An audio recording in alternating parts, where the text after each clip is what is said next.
Hey guys, tonight we drift into the dusky edges of ancient Rome, where cobblestones still radiate the day's heat and the air hums with market chatter long after sunset. You're wandering through narrow lanes as torches flicker against sandstone walls, the smell of olive oil and wood smoke tangling around your senses. A distant lyre twangs lazily from some balcony above, and somewhere closer, a cat gives you the kind of side-eye only a Roman cat can manage. The world feels softer here, slower, like honey just starting to crystallize. You're about to spend the night uncovering something few people ever think about. The cheeses that the Romans once loved, then forgot, and how they might have tasted. And you probably won't survive this, at least not without becoming incredibly hungry. So before you get comfortable, take a moment to like the video and subscribe, but only if you genuinely enjoy what I do here. And tell me where you are and what time it is in the comments. I love picturing this sleepy little community stretching across the globe. Now, dim the lights, maybe turn on a fan for that soft background hum, and let's ease into tonight's journey together. You pad down a gently sloping street, the paving stones glossy from centuries of sandals. The city exhales the day, and you inhale it. Bread crust, wine lees, and the faintly barnyard smell that hints someone's been leading a goat through here not too long ago. This was how your adventure begins, not with triumphant trumpets or flashing swords, but with the ghost of dairy floating on the breeze. Because for the Romans, cheese was never just food. It was a kind of edible time capsule, a way to trap the fleeting life of milk before it's spoiled in the Mediterranean heat. You pass a boy balancing on a half-toppled milestone, humming tunelessly and holding a basket of figs. He licks one finger, swipes a bit of pale cheese from the inside of the basket, and pops it into his mouth with the casual bliss of someone who has no idea their snack is about to vanish from history. It's soft and faintly sour, probably caseous, the simplest word they had for cheese. You wonder what it tastes like, what it felt like to their tongues, and a breeze seems to carry a memory of tang and creaminess right to your nose. Back then, most cheese came from sheep and goats, not cows. You picture flocks moving like white foam across the hills outside the city, bells clinking dully, shepherds leaning on crooked staffs. They had been making cheese in these hills long before Julius Caesar was a mischievous child throwing olives at his tutor. The Romans didn't invent cheese, but they did perfect the habit of obsessing over it. Even Pliny the Elder, who wrote about volcanoes and seashells and the awkward mating habits of elephants, couldn't resist cataloguing his favorite cheeses. He described some from Nîmes as very much to be recommended, which might be the closest thing to a Michelin star you could get in the 1st century. As you meander toward the forum, the crowd thins and your sandals scuff softly. You start to notice how many small details around you owe their lives to dairy. The marble reliefs on nearby temples show feasts where cheese is piled like snowy hills beside honeycombs. Tiny clay figurines in shop windows cradle miniature wheels of cheese like babies. You get the sense Romans saw cheese as a symbol of civilization itself, the opposite of chaos, which is funny, because making it starts with utter chaos. Milk curdling into lumps while whey gushes out is about as chaotic as food can look, and yet it was the cornerstone of Roman comfort. A dog trots past, nose low, tail swinging, and you imagine it tracking the same scent you are, the faint, earthy whisper of cheese rinds aging in some hidden cellar. No one around you seems to notice, too busy laughing or haggling, but your senses have locked onto it. It's like a thread tugging you backward through time, away from the glittering facades and down into the underlayers of Rome, where the forgotten cheeses wait. You pause at a fountain shaped like a lion's head, cupping cold water to your lips and wonder what these cheeses really tasted like. Ancient texts give hints, words like sharp, smoky, crumbly, and fragrant, but none of them capture flavor the way your mouth can. Historians still argue whether Roman cheeses were mostly mild and fresh or aged and funky. The truth probably sprawls somewhere between, like a buffet table after a senator's party. Maybe some tasted like creamy clouds, others like old boots left in the sun. And maybe, just maybe, a few were so good they haunted people's dreams for decades afterward. The moon climbs higher, silvering the rooftops. You walk slower now, letting the night press in around you and think about how fragile flavor is. The taste of those cheeses vanished the moment the last tongue to remember them stilled. Yet here you are chasing their shadows, and the idea feels oddly comforting. You don't need to resurrect them perfectly. You just need to imagine. Your steps echo softly as you leave the fountain behind, heading toward where the old dairy stalls once stood. Somewhere out there, a world of flavors waits to be remembered. A sleepy breeze lifts your hair and carries with it the faint tang of lactic dreams, and you smile without meaning to. The city is quieting, sinking into its ancient mattress of stone, and you're walking deeper into its dream, ready to unearth flavors that history has tucked away. Your stomach growls, which is deeply unfair given that no Roman cheese has survived 2,000 years to meet you halfway. You mutter that to yourself, and a passing tabby cat looks like it's silently judging your life choices. Fair enough. You leave the fountain behind, and the stone under your feet grows rougher, older, as if the street itself hasn't been swept since Romulus allegedly drew his plow line. Out here, beyond the glow of tavern lamps, the night carries the faint, warm musk of animals. Not the stench of overcrowded cities. This is softer, woollier, tinged with hay, and the grassy sweetness of milk yet to be stolen from its source. You follow the smell until the city blurs behind you, replaced by open fields cradled between low hills. Stars scatter overhead like dropped grain, and somewhere a sheep sneezes in its sleep. It's weirdly endearing. A shepherd squats by a low fire stirring a dented copper pot with a stick that's probably been through more drama than you have. He nods without looking up, too tired to be suspicious of you. Around him, sheep lie in loose piles, curled like clouds that gave up on floating. You notice their eyes glow faintly when they blink toward the fire, an eerie, soft twinkle, like distant ships signaling from the dark.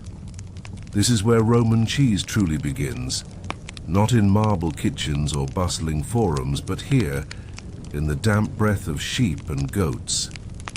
You crouch and dip your fingers into the copper pot when he gestures lazily. The milk is warm, almost buttery on your tongue, richer than the watery cow's milk you know. The Romans rarely used cows for dairy. They thought cows were better suited to pulling plows and glaring judgmentally at people. Sheep and goats, on the other hand, were portable, cooperative, and alarmingly good at climbing anything that might make a farmer scream. Their milk is dense, packed with fat and proteins that make it perfect for cheese-making. Even Varro, that tireless collector of random Roman trivia, praised sheep's milk as the most nourishing for manly strength, which sounds like something someone would yell while arm wrestling a tree. One lamb totters over and tries to chew your sandal strap, which seems like an honest review of Roman footwear. You gently redirect it toward its mother, who gives you a look implying that if you try anything, she will end you. Fair. You watch her flank move with her slow breathing, and think about how every bite of cheese starts as this, warmth turned into nourishment. The shepherd hums something tuneless, and you catch sight of a cluster of goat kids beyond the firelight, practicing their baby headbutts like tiny, aggressive gymnasts. Their milk gave Roman cheeses a tangy spark, a brightness that cut through heavy bread and oily olives. Historians still argue whether Romans preferred sheep or goat milk for their fancier cheeses. Some ancient authors hint that goat cheese was considered more rustic, a thing of hills and scruffy shepherds, while sheep's milk had prestige attached to it, maybe because it made creamier curds. Yet plenty of grand Roman villas kept both animals, letting the flavors mingle like gossip at a dinner party. You imagine their milk swirling together in clay jars, like two stubborn personalities, learning to get along for the sake of deliciousness. The shepherd lifts the pot from the fire and pours the steaming milk into wide ceramic bowls to cool. Steam coils up and disappears into the dark, like memories evaporating. You're struck by how fragile it all is. Milk will sour in hours here without cold storage. The whole Roman cheese-making tradition rose out of necessity. Make it last or lose it. And so these sleepy animals unwittingly powered an empire, one bleat at a time. It's not as glamorous as marble arches, but empires are secretly built on snacks. A fat dog flops down beside you, sighing so deeply it sounds like existential despair. You scratch its ears, and it thumps its tail once in slow motion. The shepherd finally speaks, telling you the flock will be moved at dawn up into the Apennine Mountains to find cooler pastures. It's called transhumance, and Romans followed that rhythm for centuries. Winter in the lowlands, summer in the heights. This dance kept the milk flowing, kept the cheese coming, and kept Rome's armies from collapsing into hangry mobs. Honestly, that might be the most underrated military strategy ever. He gestures toward the distant hills where you can just make out a zigzag of torchlight, other shepherds moving their flocks like slow comets. You imagine all those little rivers of milk converging back in the city, becoming market heaps of pale curds, then transforming into luxuries or soldier rations or sacrificial offerings. It's humbling in a quiet way, like realizing the universe runs on lactose. A breeze shifts carrying the dry rattle of grazing grass and the flock stirs. You lie back in the scratchy grass, staring at stars while the sheep murmur and sigh. One of them burps. It's not majestic, but it is honest. You think about how every forgotten Roman cheese began here, in the simple intimacy of humans and animals sharing the night. No silver platters, no marble colonnades, just patience, and the soft clink of bells as the sheep dream on. You close your eyes, and the warmth of the fire seeps into your bones, and for a moment you can almost taste their milk as it will become. Thickened, salted, shaped, and loved. You're not sure why that thought makes you smile, but it does. Maybe because somewhere inside, you've started rooting for these little blobs of future cheese, hoping they survive the centuries even though you know they won't. The dog sighs again, as if agreeing with your melancholy. Or maybe it's just gassy. Hard to say. The shepherd's fire dwindles to a faint red eye behind you, as you follow a worn dirt path down toward a cluster of mud brick huts. The air grows cooler, and each step squelches slightly from dew settling in the grass. Somewhere close, water gurgles over stone, and then you see them. Low clay pots scattered across a table like a miniature battlefield, their rims crusted with the ghostly white of dried milk. A soft sourness hangs in the air, not unpleasant, just sharp enough to make your nose twitch. This is where milk begins its transformation into cheese, in silence, darkness, and a little bit of calculated decay. A woman in a faded tunic sits on a three-legged stool, lazily swirling a carved wooden ladle in one of the pots. The surface trembles like pale silk. She doesn't look surprised to see you, which is suspiciously chill considering you're an unannounced time traveler, but she just waves you closer. You lean over, peering into the pot, and the smell gets stronger. Warm, faintly animal, and already hinting at something more. This is fresh sheep's milk spiked with a splash of yesterday's sour whey, the Romans' favorite starter. It's a trick they stole from nature. Let a bit of old milk nudge new milk into curdling faster, like a tiny dairy conspiracy. As you watch, she sprinkles in a pinch of dried herb, wild fig sap.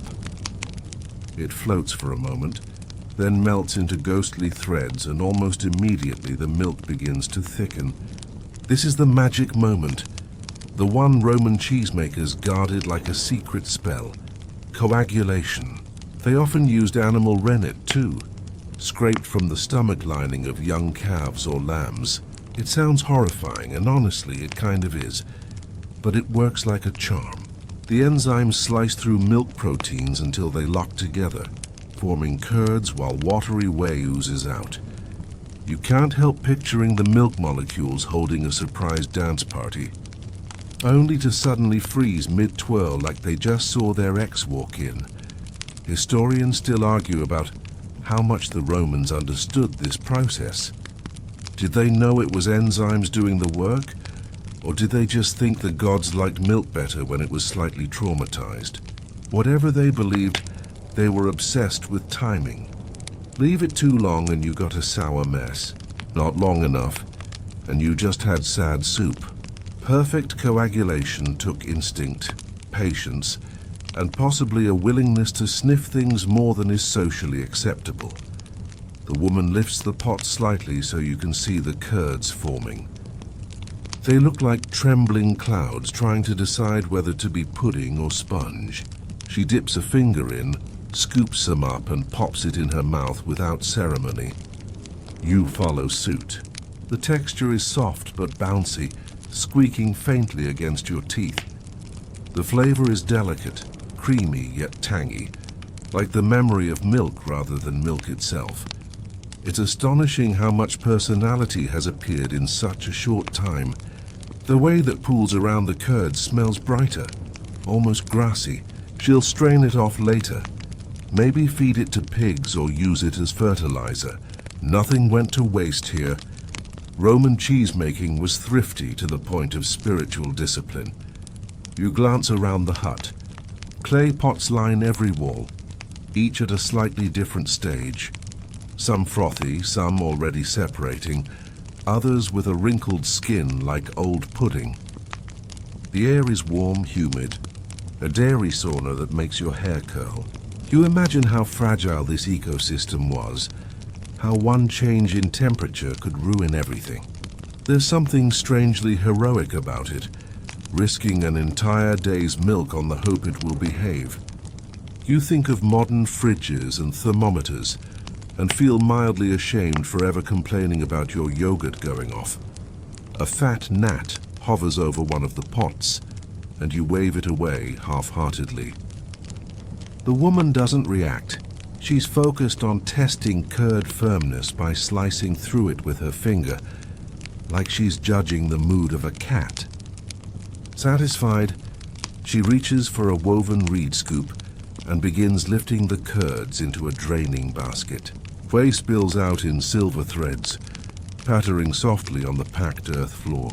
The smell grows sharper, richer like warm bread crust mixed with meadow flowers. You can almost hear the future cheese whispering from inside those wobbly curds. A dog pokes its head through the doorway, eyeing the basket like it's considering life choices. You block it gently with your foot, because frankly you respect the cheese too much to let it be a midnight snack. The woman chuckles, the sound low and tired. She tells you the curds will sit overnight to firm up. By morning they'll be ready to press, and from there, who knows? Maybe they'll end up grated over lentil stew. Maybe they'll be sold in the market, wrapped in fig leaves. Or maybe they'll rot too fast and get tossed to the pigs. The life of a Roman cheese is unpredictable, which you realize makes it weirdly relatable. You breathe in again, deeper this time. The room smells alive, halfway between milk and earth, like something remembering it was once grass.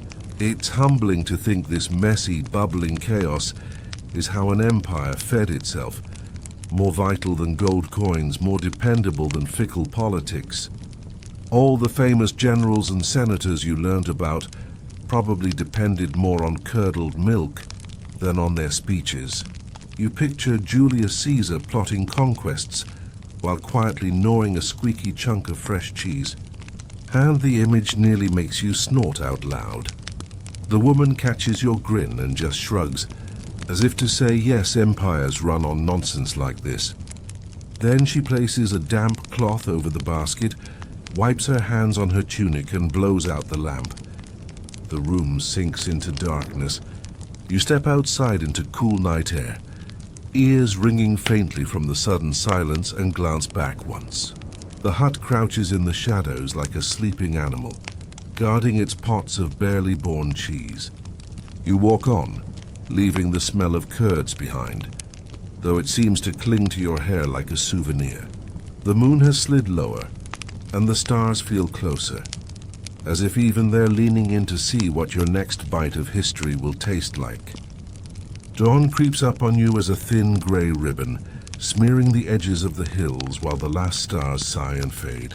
The air is sharp now, laced with the scent of damp stone and smoke. Your feet crunch over gravel as you reach a courtyard where flat stones lie stacked like forgotten pancakes. The space is quiet except for the distant bray of a donkey, who sounds deeply over life. In the center stands a wooden frame with cords dangling from it, like a harp for giants. But this harp presses curds instead of playing music. This is where Roman cheese toughens up, under weight, under pressure, like some dairy-themed self-help mantra. A man with arms the size of amphorae heaves a round stone from a pile and sets it gently, almost tenderly, on a basket of drained curds. The basket squelches. You flinch, because it looks like he's crushing a baby pillow. He grins and says this is the only way to make the cheese behave. Without pressure, the curds would stay soft and wet, good for quick eating, but doomed to spoil before they ever reach the market. Pressing drives outway, squeezes the curds tighter until they fuse into a firm block. It's like watching milk go through boot camp. He adjusts the cords, tightening them so the stone bears down evenly. A thin stream of whey trickles out of the basket's base, splattering onto the stones below, where it immediately attracts a determined chicken. The man doesn't shoo it away. He says even the scraps have value. Roman cheesemaking was like Roman politics. Nothing got wasted, not even what smelled weird. He shows you other baskets that have already been pressed for hours. When he tips one out, a pale wheel thuds into his palm. It looks fragile, but resists your tentative poke like it has opinions now. Historians still argue whether Romans preferred their pressed cheeses young or aged. Some texts praise fresh, squeaky rounds eaten within days, while others describe wheels stored for months until they grew sharp enough to make senators weep into their togas. Maybe both were true, depending on mood, weather, or how desperate you were to impress dinner guests. The man here clearly likes his firm, but not rock hard. He taps the wheel and nods as if it told him a secret. He slices off a sliver with a bronze knife. The blade squeals faintly, and you imagine the cheese gasping in melodrama. The taste startles you, dense yet springy, with a gentle saltiness and a whisper of the meadow. There's a faint nuttiness too, as if the sheep's milk still remembers grazing on wild thyme. It clings to your teeth in a way that makes you instantly want more, which feels suspiciously like what the Romans were going for. Nearby, other stones rest on other baskets, each weight chosen carefully. Too heavy and the curds crack. Too light and they stay damp. He points to one stack balanced with what looks like half a marble column, which feels unnecessarily aggressive, but maybe the cheese deserved it. Romans had no standardized presses. They used whatever heavy thing wasn't currently holding up a temple. It's oddly charming, this improvisation, like gourmet food meets amateur construction project. You wander to the edge of the courtyard, where several wheels lie drying on reed mats. Their surfaces are turning leathery, shrinking as the last whey evaporates. They look like sleepy suns. The smell has deepened too, less grassy now, more toasted, with a hint of warm straw. You run your finger across one and it leaves a faint oily sheen. It's hard to believe these dense little discs began as liquid just yesterday. It's harder to believe they might outlive half the people who made them. That's the real point of pressing, to make time slow down, to trick milk into lasting longer than a season. The man wipes his hands on his tunic and explains they'll move these wheels soon into cool stone cellars to rest. Some might stay there weeks, others months. Some will be sold soft, others hard enough to grate over boiled grains. It all depends on the buyer's whims.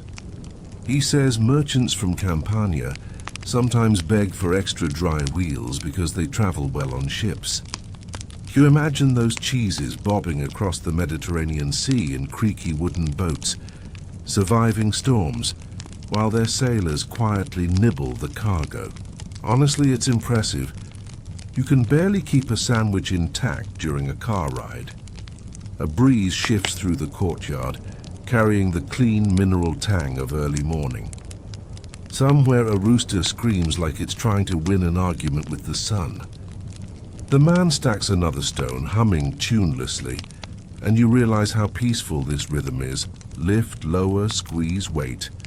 It's patient work, but not frantic. There's something soothing about knowing the cheese doesn't need constant attention, just steady pressure. It's like the dairy equivalent of trusting the process, which the Romans accidentally nailed centuries before it became a motivational poster. You squat beside one of the draining baskets and watch the last drops of whey bead on the rim. The basket itself is made of twisted reeds, patterned like a lazy spiral. The curds inside glisten faintly, dimpled from the weave. You find yourself absurdly proud of them, as if you've been personally cheering them on from milkhood to almost cheese. They've survived heat, chaos, and gravity, which is more than some emperors managed. You gently whisper, "Good job," which earns you a concerned glance from the man, but he doesn't comment. Maybe he's seen weirder. When he's satisfied with the pressure, he removes the stone and gently flips the cheese. The underside is smooth, the pattern perfect. He sets it back under the weight to press again. Watching it, you feel an odd sense of continuity, like you've stumbled into the quiet heartbeat of ancient Rome, pulsing under all the marble and pomp. Empires may rise and fall, but somewhere, someone is always squishing curds into wheels. The thought makes you smile as you step away, letting the press do its slow, invisible work behind you. The path from the press yard leads you back toward the waking city, where the first shafts of sunlight lance between terracotta rooftops like golden knives. The air tastes warmer now, spiced faintly with baking bread, and the faint, sour, sweet tang of fermenting olives. You follow your nose through a maze of alleys until it opens into a bustling courtyard splashed with color from hanging fabrics, baskets of figs, and bright mosaics underfoot. At its center, a woman grinds something in a mortar with such vigor it could probably qualify as cardio. The smell hits you like a punch of garlic, herbs, and sharp, salty cheese. This is Maritum, Rome's humblest, most fragrant cheese dish, and arguably the earliest known Roman food to actually have a fan poem about it. You creep closer as she mashes the ingredients into a paste the color of pale moss. Sheep's cheese crumbles under her pestle with a gritty squeak, merging with cloves of raw garlic, chopped coriander, and a splash of olive oil so green it looks like bottled springtime. She pauses only to scrape the sides of the mortar with her fingers, which might be the most Roman move you've seen all night. You catch hints of celery seed and rue, bitter notes twirling through the buttery base. The scent makes your eyes water in that pleasant about to regret this way, like sniffing horseradish or checking if the milk's gone bad only to deeply regret checking. She offers you a bit on a hunk of coarse bread. You bite and the flavor explodes like an argument in your mouth. Sharp garlic, grassy olive oil, the earthy tang of fresh cheese. It's creamy yet grainy, clinging to your tongue like it has no intention of leaving. The cheese's mildness blunts the garlic's bite just enough to make it addictive, though your breath could probably fell a senator at 20 paces now. You chew slowly, trying to memorize the taste. It's rustic, almost aggressively so, and you get the sense this is what Rome truly ran on. Not lavish banquets, but this punchy peasant paste inhaled at dawn before trudging to the fields. Historians still argue whether Virgil actually wrote the little poem that describes Maritim's making, or if some unknown poet just did a surprisingly solid fanfic of rural food prep. Either way, the recipe survived like a stubborn weed, passed hand to hand through centuries. The poem describes a farmer named Semilus pounding his morning Maritim while muttering to himself about how hungry he is, an energy you deeply relate to.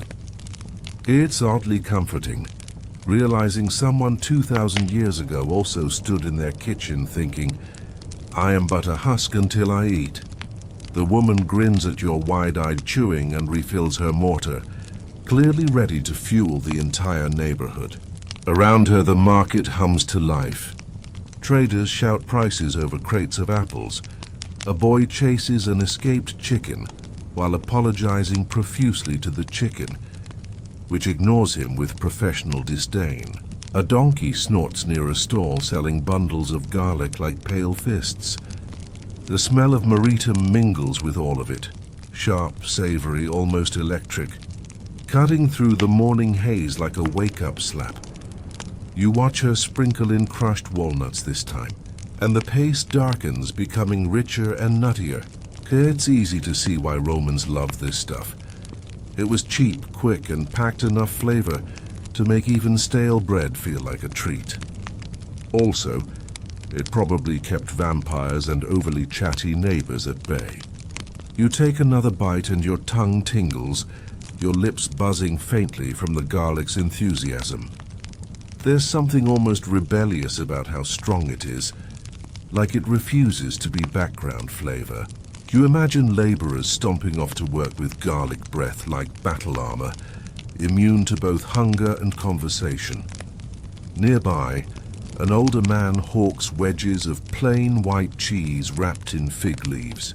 They look soft, moist, and bland next to the neon personality of Maritim, but he says people buy them just to mash into their own batches at home.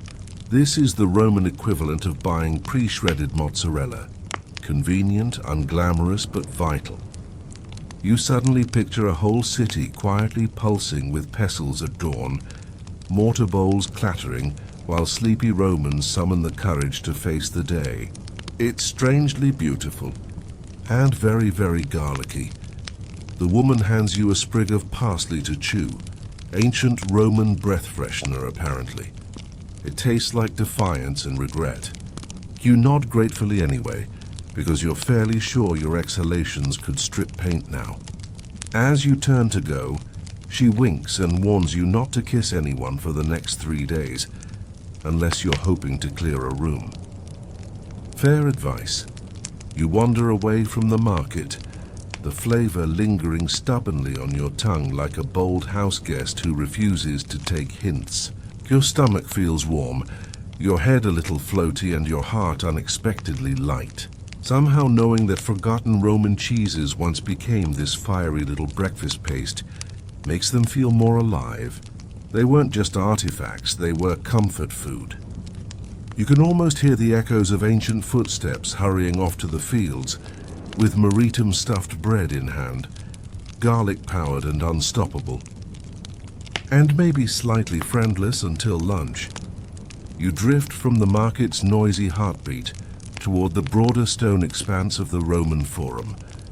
where sunlight now spills across the columns like molten bronze.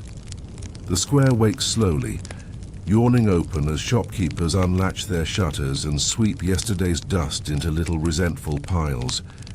Your sandals scuff against ancient flagstones, worn to a dull shine by centuries of commerce and gossip. The smell shifts here. Less garlic now, more clean stone and surprisingly salt. It rides the air in faint crystalline wisps, tickling your nose. Then you see why. A row of cheese merchants setting up their stalls, dusting pale wheels with gritty white handfuls, like they're salting the earth to ward off demons. You pause beside one merchant who works with the calm precision of a priest. He sprinkles coarse sal over a row of fresh wheels, each one still soft enough to dimple under his thumb. The salt glitters on their surfaces, little constellations forming and melting as moisture seeps out. He tells you this step is everything. Salt doesn't just flavor.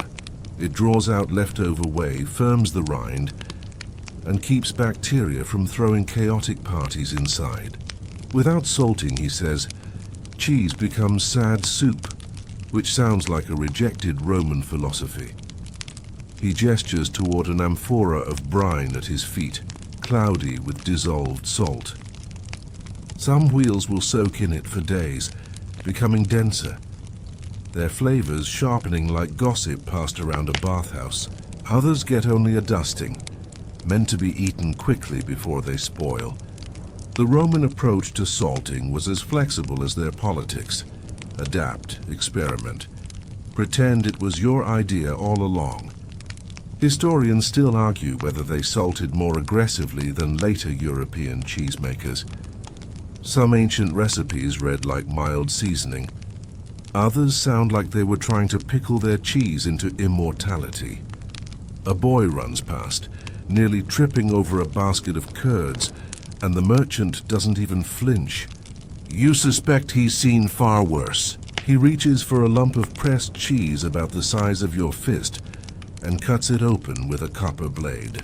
Inside, the paste gleams creamy and pale, firm but still a little springy. He sprinkles more salt on the cut face and offers you a sliver. It snaps faintly as you bite, firm, squeaky, and suddenly very alive on your tongue. The salt hits first bright and sharp, then fades into mellow milkiness and a lingering buttery glow.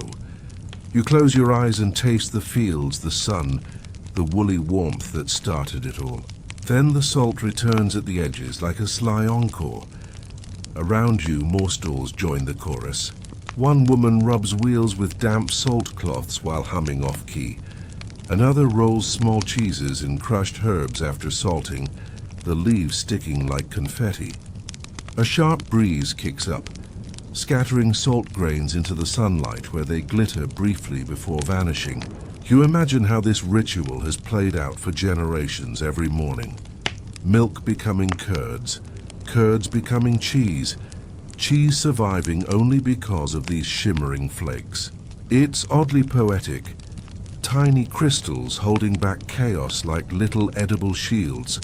A donkey tied to a column watches you with the solemn intensity of a philosopher. It flicks an ear as you crunch the last of your sample. The merchant chuckles and says, salted cheese travels. Better, safer on long journeys. To Ostia, or even across the Mediterranean Sea. Picture Roman traders tossing wheels of salted cheese into cargo holds, alongside wine and olive oil, hoping they arrive as food and not biological experiments. Some likely ended up seasoning stews on ships, grated into porridge or gnawed like edible ballast. Salt meant survival, and survival tasted surprisingly good. You wander between the stalls, your sandals whispering on the warm stones. The morning crowd thickens. Senators in clean white togas gliding like smug ghosts, porters heaving baskets, children darting like fish between legs. The cheese merchants work on, serene amid the chaos, fingers crusted in salt like frost. There's a strange reverence to it, as if they're guarding something sacred. Maybe they are. This salting isn't just about preservation. It's about trust.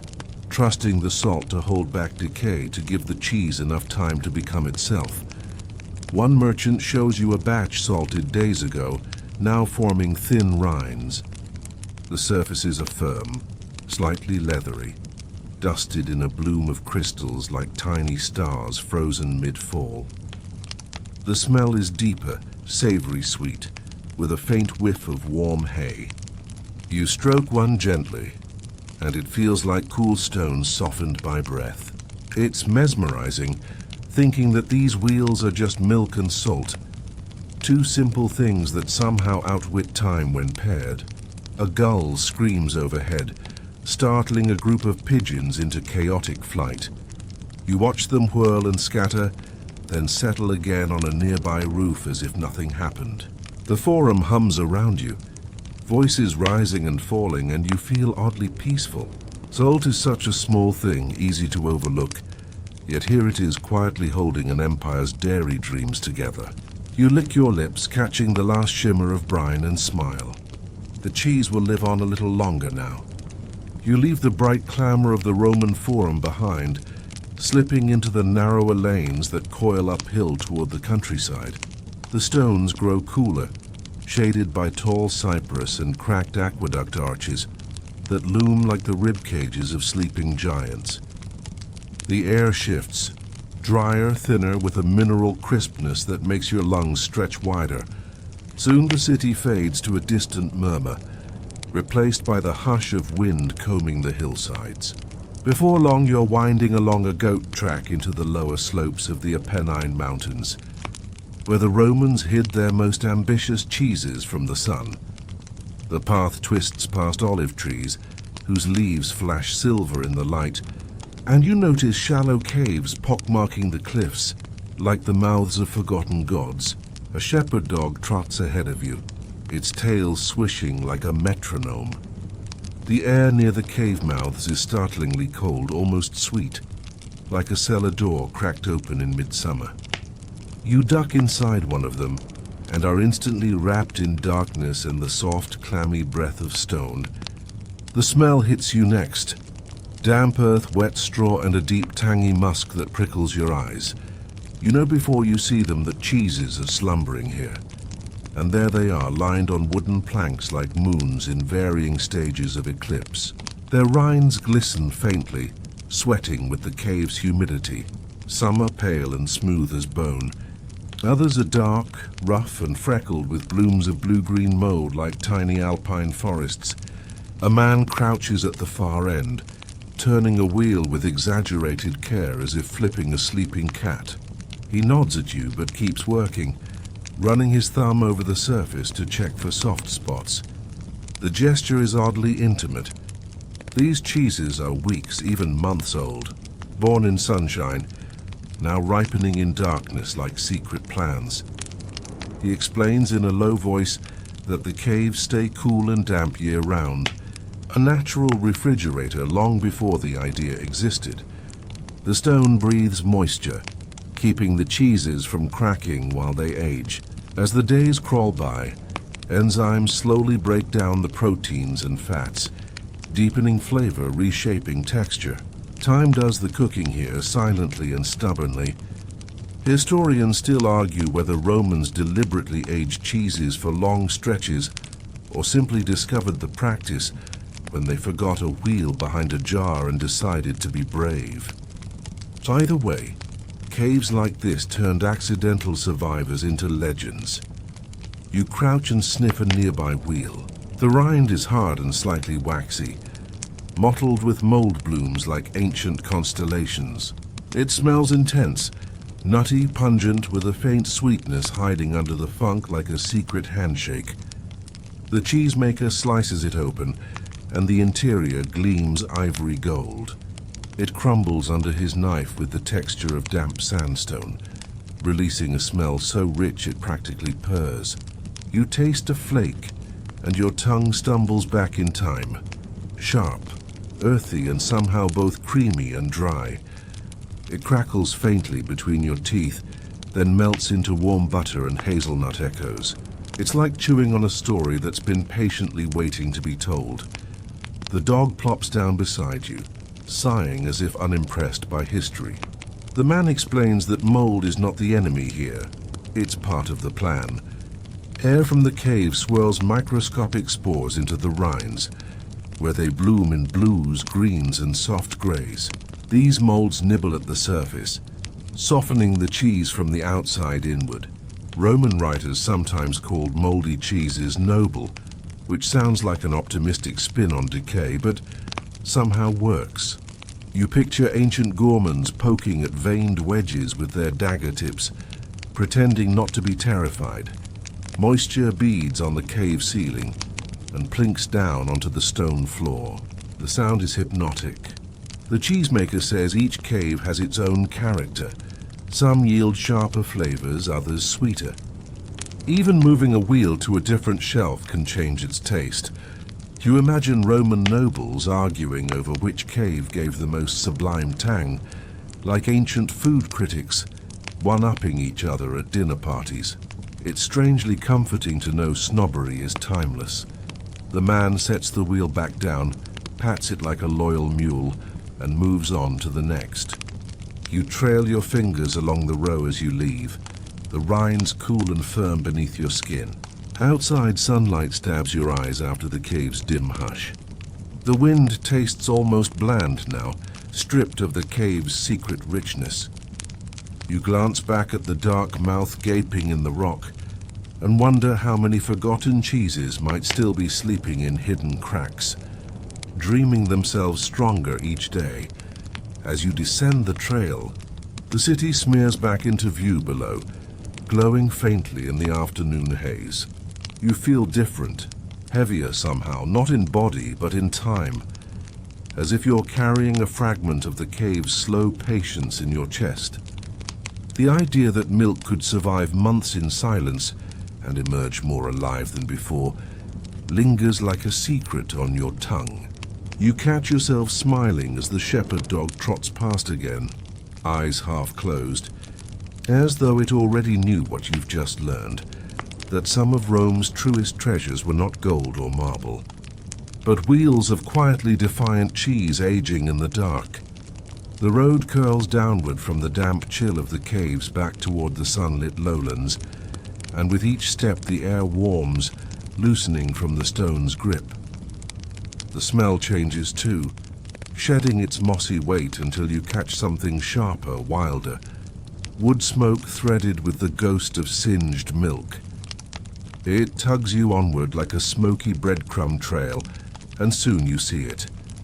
A squat stone hut squatting alone in a grove of olive trees, thin curls of blue-gray smoke leaking from its chimney like secrets escaping. This is where fire meets curds, where the Romans learned to tease new flavors out of their cheeses with smoke, crafting the elusive Cacio fumé. A man with eyebrows like angry caterpillars greets you with a nod that might be warmth or just smoke irritation. Inside, the air is thick and golden, smelling of olive wood embers, damp straw, and something rich and almost caramel sweet.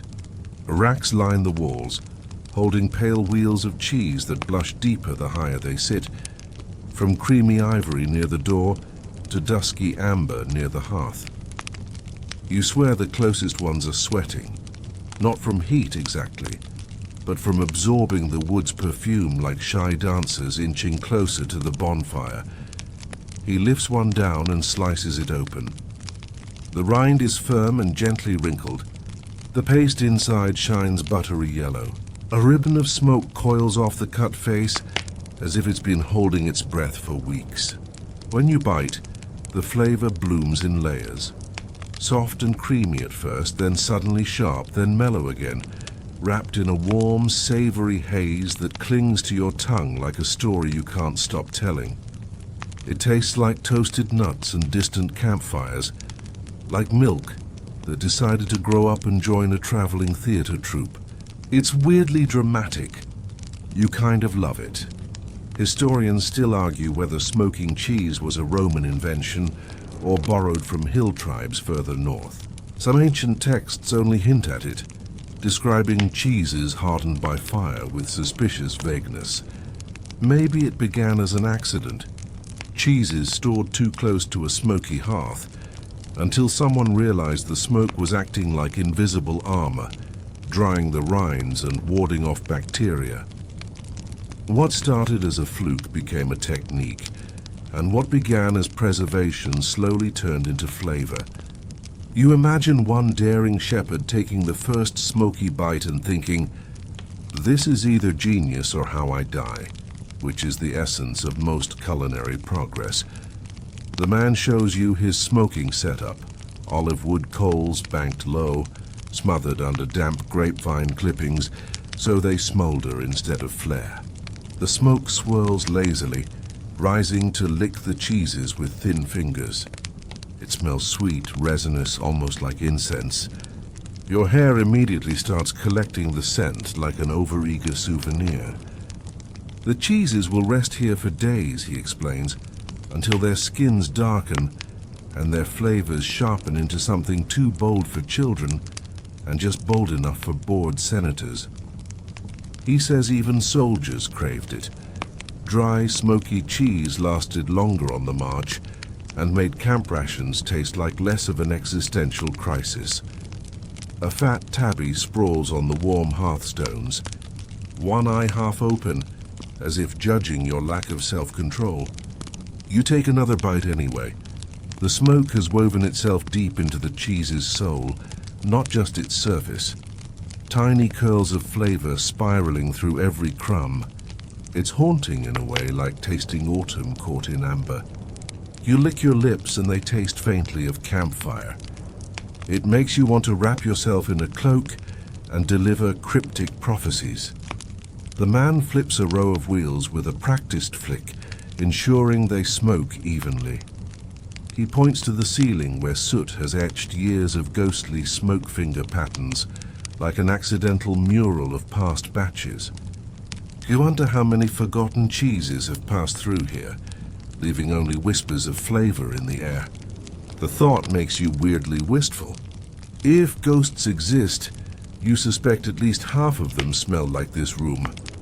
Half milk, half mirage. Outside, sunlight lances through the olive trees, catching on your smoke-fragrant hair as you step back into the breeze. The fresh air feels thin and clean after the hut's golden haze, almost disappointingly bland.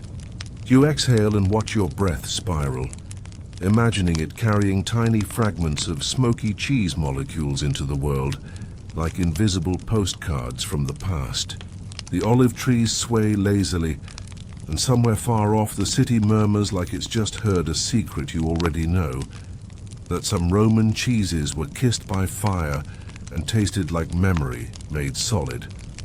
The breeze carries you downhill from the olive groves toward flatter, greener land, where wide villas sprawl like drowsy lions behind marble walls. The road smooths under your sandals, polished by centuries of carriage wheels and rich people's anxieties. Here the air smells different, lighter, perfumed with clipped roses, citrus blossoms, and the faint sugary tang of fermenting grapes from private vineyards. The distant city clamor fades behind layers of cypress hedges, leaving only birdsong and the soft whisper of fountains. You've wandered straight into the domain of Rome's patrician elite, and you're about to see how they treated cheese less as food and more as edible jewelry. A pair of servants in crisp linen lead you through an arched gate into a courtyard so symmetrical it makes your spine straighten on instinct. A fountain shaped like a nymph trickles lazily at the center, while peacocks strut around like overdressed gossip. The servants carry silver trays draped with damp cloths that conceal pale shapes. When they unveil them, you blink. These are cheeses, but not the firm, rugged wheels from the caves. They are soft, trembling things, glistening like custard, so delicate they quiver when the breeze sighs. These are cow's milk cheeses, a rarity in ancient Rome. Luxuries cultivated mostly for the wealthy who had land to spare for lumbering, judgmental cows. One servant spoons a portion into a shallow dish. It oozes slowly, clinging to the spoon like lazy honey. You dip your finger in and taste. It's shockingly rich, creamy to the point of absurdity, with almost no tang at all, just a clean, sweet milkiness that blooms into velvet across your tongue. It's like tasting a cloud that decided to major in indulgence. You immediately feel your posture worsen from sheer decadence. Historians still argue whether Romans truly prized cow's milk cheeses or simply tolerated them as novelty.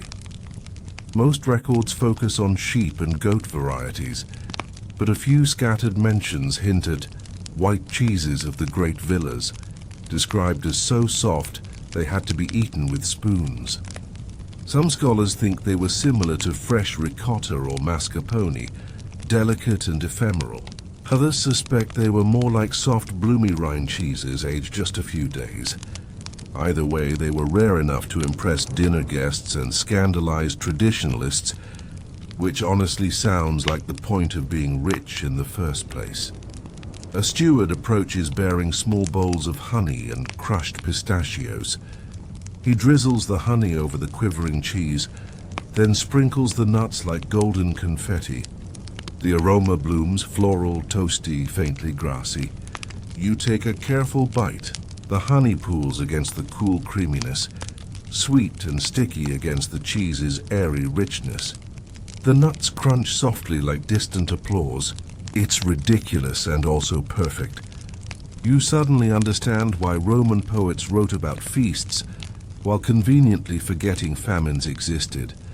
A pair of lounging aristocrats watch you from cushioned couches, their togas artfully draped in that "I woke up like this" way that definitely took an hour. One of them fans himself lazily and murmurs about how only civilized palates can appreciate such refinement. His companion snorts, accidentally snorting wine up his nose, which somehow feels like the correct Roman response to cheese-based snobbery. A peacock screams from somewhere behind them, as if agreeing. More trays arrive bearing variations, some cheeses marbled with herbs, others streaked with fig syrup, one tinted pale pink from rose petals steeped in the milk. Each is soft, creamy, and quietly arrogant. The servants serve them on chilled marble plates, so they won't collapse before reaching the table. You realize these cheeses aren't meant to last. They exist only to dazzle for a moment, then vanish like gossip. It's the opposite of the cave-aged wheels built to endure hardship. These are fleeting, hedonistic, the dairy equivalent of poetry recited to the moon. You take another spoonful, slower this time, letting the richness dissolve across your tongue until it feels like your whole mouth has gone blissfully off duty. The courtyard blurs around the edges. Even the peacocks seem less judgmental. For a moment you wonder how something so delicate ever survived, long enough to be remembered. Maybe it didn't. Maybe these soft curds disappeared with their owners, leaving behind only faint mentions in old ledgers and the distant echo of luxury. A breeze stirs the curtains, carrying the faint salt of the Mediterranean Sea. You set down your spoon and exhale. This cheese will never see a market stall or soldier's ration bag. It will never be grated over porridge or smoked over olive wood. It exists solely to melt on silver trays under rose-dappled light, adored briefly before being forgotten. Somehow that ephemerality makes it feel even more precious, as if you've just eaten something that wasn't entirely meant for mortals. You slip away from the villa's perfumed serenity before the peacocks start charging for eye contact. The road leads you back toward the city, where the marble fades into mud brick, and the air thickens with the chatter of vendors and the thump of sandals on cobbles.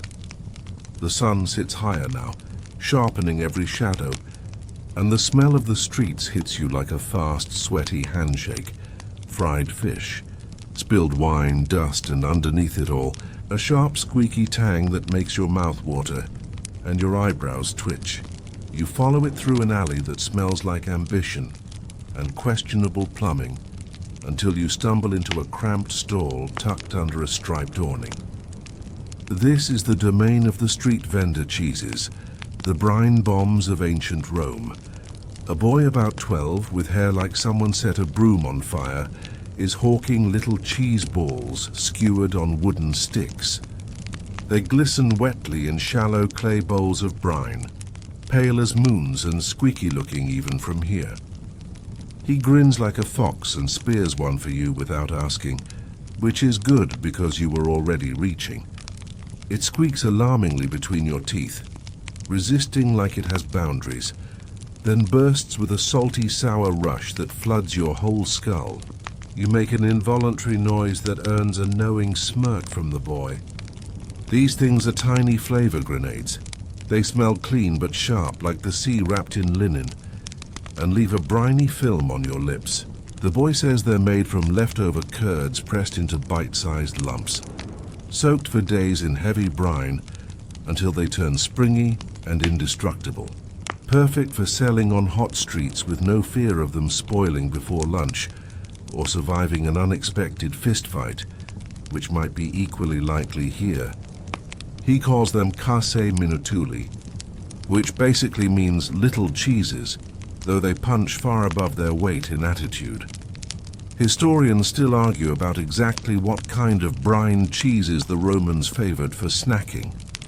Some point to descriptions of salty nodules sold from baskets, others to fragments of amphorae lined with dried whey crusts, evidence of portable cheese shipments. Either way, brine cheese shows up all over Roman life, stuffed in bread, crumbled on beans, or just gnawed plain while dodging donkey carts. They were cheap, quick, and loud about it, like the ancient equivalent of vending machine snacks, but with more personality. And slightly fewer questionable ingredients, probably. The boy gestures toward a battered bronze pan over a small charcoal brazier where some of the cheese balls are sizzling. They hiss and pop, blistering golden, their brine hissing like tiny applause. He flips one and the aroma hits you, salty, milky, almost meaty in its intensity. He drops it into your palm with a grin, and it sears your skin just enough to make you question your life choices. You blow on it frantically, then bite. It squeals between your teeth, then oozes molten cheese salt lightning down your tongue. You briefly see the face of every god you've ever ignored. A passing legionary on leave snags 3 on a stick and eats them like grapes, barely pausing to breathe. His helmet is crooked, his grin unrepentant. He tosses the boy a coin and strides off smelling like salt, leather, and no regrets. It's strangely inspiring. The boy snickers, clearly used to feeding half the city one molten squeak at a time. Nearby, a woman sells flat rounds of fried bread topped with chopped herbs and crumbled bits of the same brine cheese, which has softened into creamy patches that melt as they hit your tongue. The bread crackles, the cheese bites back, and the herbs try desperately to mediate. It's chaos, but delicious chaos. You imagine workers grabbing these on their way to the docks, chewing fiercely as they disappear into the roaring crowd. The whole scene hums like a beehive fueled by salt and impatience. A stray dog eyes your last cheese ball with the soulful gravity of a philosopher. You cave immediately and toss it. The dog snaps it midair, lands like a furry acrobat, and vanishes into the throng without a backward glance. Somewhere behind you, someone drops a crate of amphorae and swears inventively. The boy is already skewering more cheese, his fingers moving faster than thought, as if the stall itself runs on pure dairy momentum. The heat of the street wraps around you, heavy and bright, but you feel buoyant, practically fizzing from the brine still crackling on your tongue. These cheeses aren't elegant. They're not meant to be savored under frescoes with peacocks judging your posture. They're quick, scrappy, and loud, the taste of survival wrapped in salt. And as you step back into the rush of the market, licking your fingers, you realize they might be the truest Roman cheeses of all. fleeting, fearless and squeaky enough to be heard over an empire. You drift deeper into the city's hum, your tongue still buzzing faintly from those brine-soaked street cheeses, when a different aroma ambushes you, a heady perfume of grapes, oak, and something luxuriously funky. It snakes from the open doorway of a shaded courtyard, where laughter clinks like coins, and the air hangs syrup-thick with wine fumes. You slip inside, blinking at the sudden cool. Bronze lamps flicker low, casting the long couches and draped figures in buttery light. Senators, actual senators, or at least men performing the role with maximum smugness, lounge on their elbows around low tables strewn with platters. And there, perched between figs and olives like a dare, lie cheeses so dark and glistening they could be mistaken for gemstones dipped in plum juice. A servant slides past, carrying a jar still damp with condensation. He cracks the seal and the smell hits you full force. Tangy, boozy, almost floral, like cheese and wine holding hands and refusing to let go. These are cheeses ripened in wine casks, wheels left to marinate in the dregs of red or white vintages, until their rinds drink deep and turn bruise purple or golden amber. You watch him slice one open. The paste inside is pale and firm, but the rind gleams deep violet, streaked like marble. A faint puff of winey vapor escapes, as if the cheese just sighed dramatically. He offers you a slice on the tip of a silver knife. It's cool and dense at first bite, then it unspools, nutty, mellow, with sudden bursts of raisin-like sweetness and a flutter of tannic bitterness from the soaked rind. It's like biting into a duet. The wine doesn't just sit on the surface. It has wandered inside softened edges and left behind a haunting fruitiness that lingers like gossip. You swallow and feel warmer than the room should allow. Historians still argue about how intentional this practice was. Some believe the Romans stored cheeses in amphorae just to transport them, and the wine flavor was a happy accident. Others insist it was deliberate, an early experiment in flavor layering by bored patricians with too much cellar space. Ancient texts mention Cacios madidus, moistened cheese, and cheese in must, which sounds like either culinary innovation or a very confusing toga party. Either way, the result is dazzling and possibly slightly intoxicating, judging by the soft tilt of your balance right now. The senators raise their cups in a lazy toast, purple-stained fingers gleaming like they've been caught plundering a berry patch. One man laughs too hard at something and nearly rolls off his couch, only saved by a swift-footed slave who catches his goblet mid-air. No one blinks. This room is too soaked in indulgence to notice gravity. Another servant brings out a different batch, small cheeses marinated in white wine and thyme, their rinds golden and fragrant as sun-warmed honey. They smell lighter, almost citrusy. You taste one, and it dissolves like buttered clouds, leaving behind a zing of herbs and the gentle ghost of grapes. It's ridiculously elegant. You feel like you should apologize to it for existing.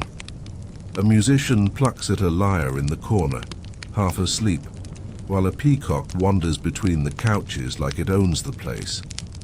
You can see how this pairing of wine and cheese would enchant Rome's wealthy.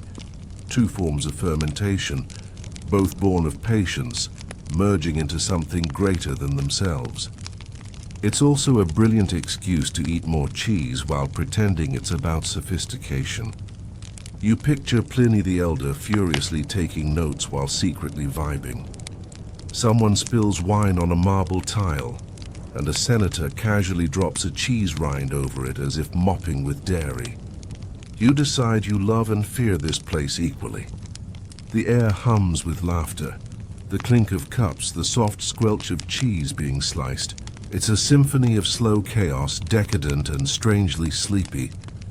You could almost nap right here, wrapped in wine perfume and smug satisfaction, but you slip out quietly instead before the room swallows you whole. The courtyard door closes behind you with a soft thud, and the cooler outside air rushes your lungs clean. Your lips taste faintly of grapes and cream, your fingers smell like fermented luxury, and your mind drifts hazy with the idea that somewhere Rome learned to make its cheeses sing with wine. It's indulgent, fleeting, and probably ruins you for plain cheese forever, but as the laughter fades behind you, you think it might have been worth it. The alley outside is quieter, shadowed by leaning tenements and laundry lines strung like drooping flags of surrender. The faint scent of wine still clings to your breath, but another smell begins to creep in. Sour, earthy, and strangely alive. It draws you down a side passage where the cobbles turn slick with damp, and voices murmur from behind a half-open wooden door. You duck inside and find yourself in a low, smoky room lit only by 2 guttering oil lamps. Rows of shallow baskets line the floor, covered with damp cloths. And crouched among them like conspirators are 3 figures, slaves, their tunics patched and faces drawn, but their hands moving with quick, precise grace. You've stumbled into the hidden engine room of Roman cheese-making, where the enslaved artisans quietly did the work while their masters bragged about it. They barely glance up at you, too busy tending to their creations. One lifts a cloth and peers at the curds beneath, prodding gently with a fingertip. Another sprinkles something from a clay jar. Ground fenugreek, you think, its aroma sharp and maple-like, and rubs it into the cheese's surface with slow circles.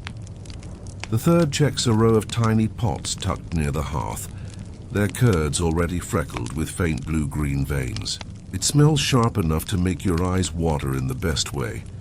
These are experiments, you realize, secret batches the household doesn't even know exist yet. They work in near silence, broken only by the soft slap of curds being turned.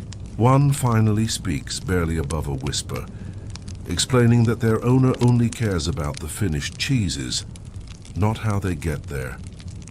So they're free to experiment in the shadows, tweaking temperatures, adding herbs, playing with humidity.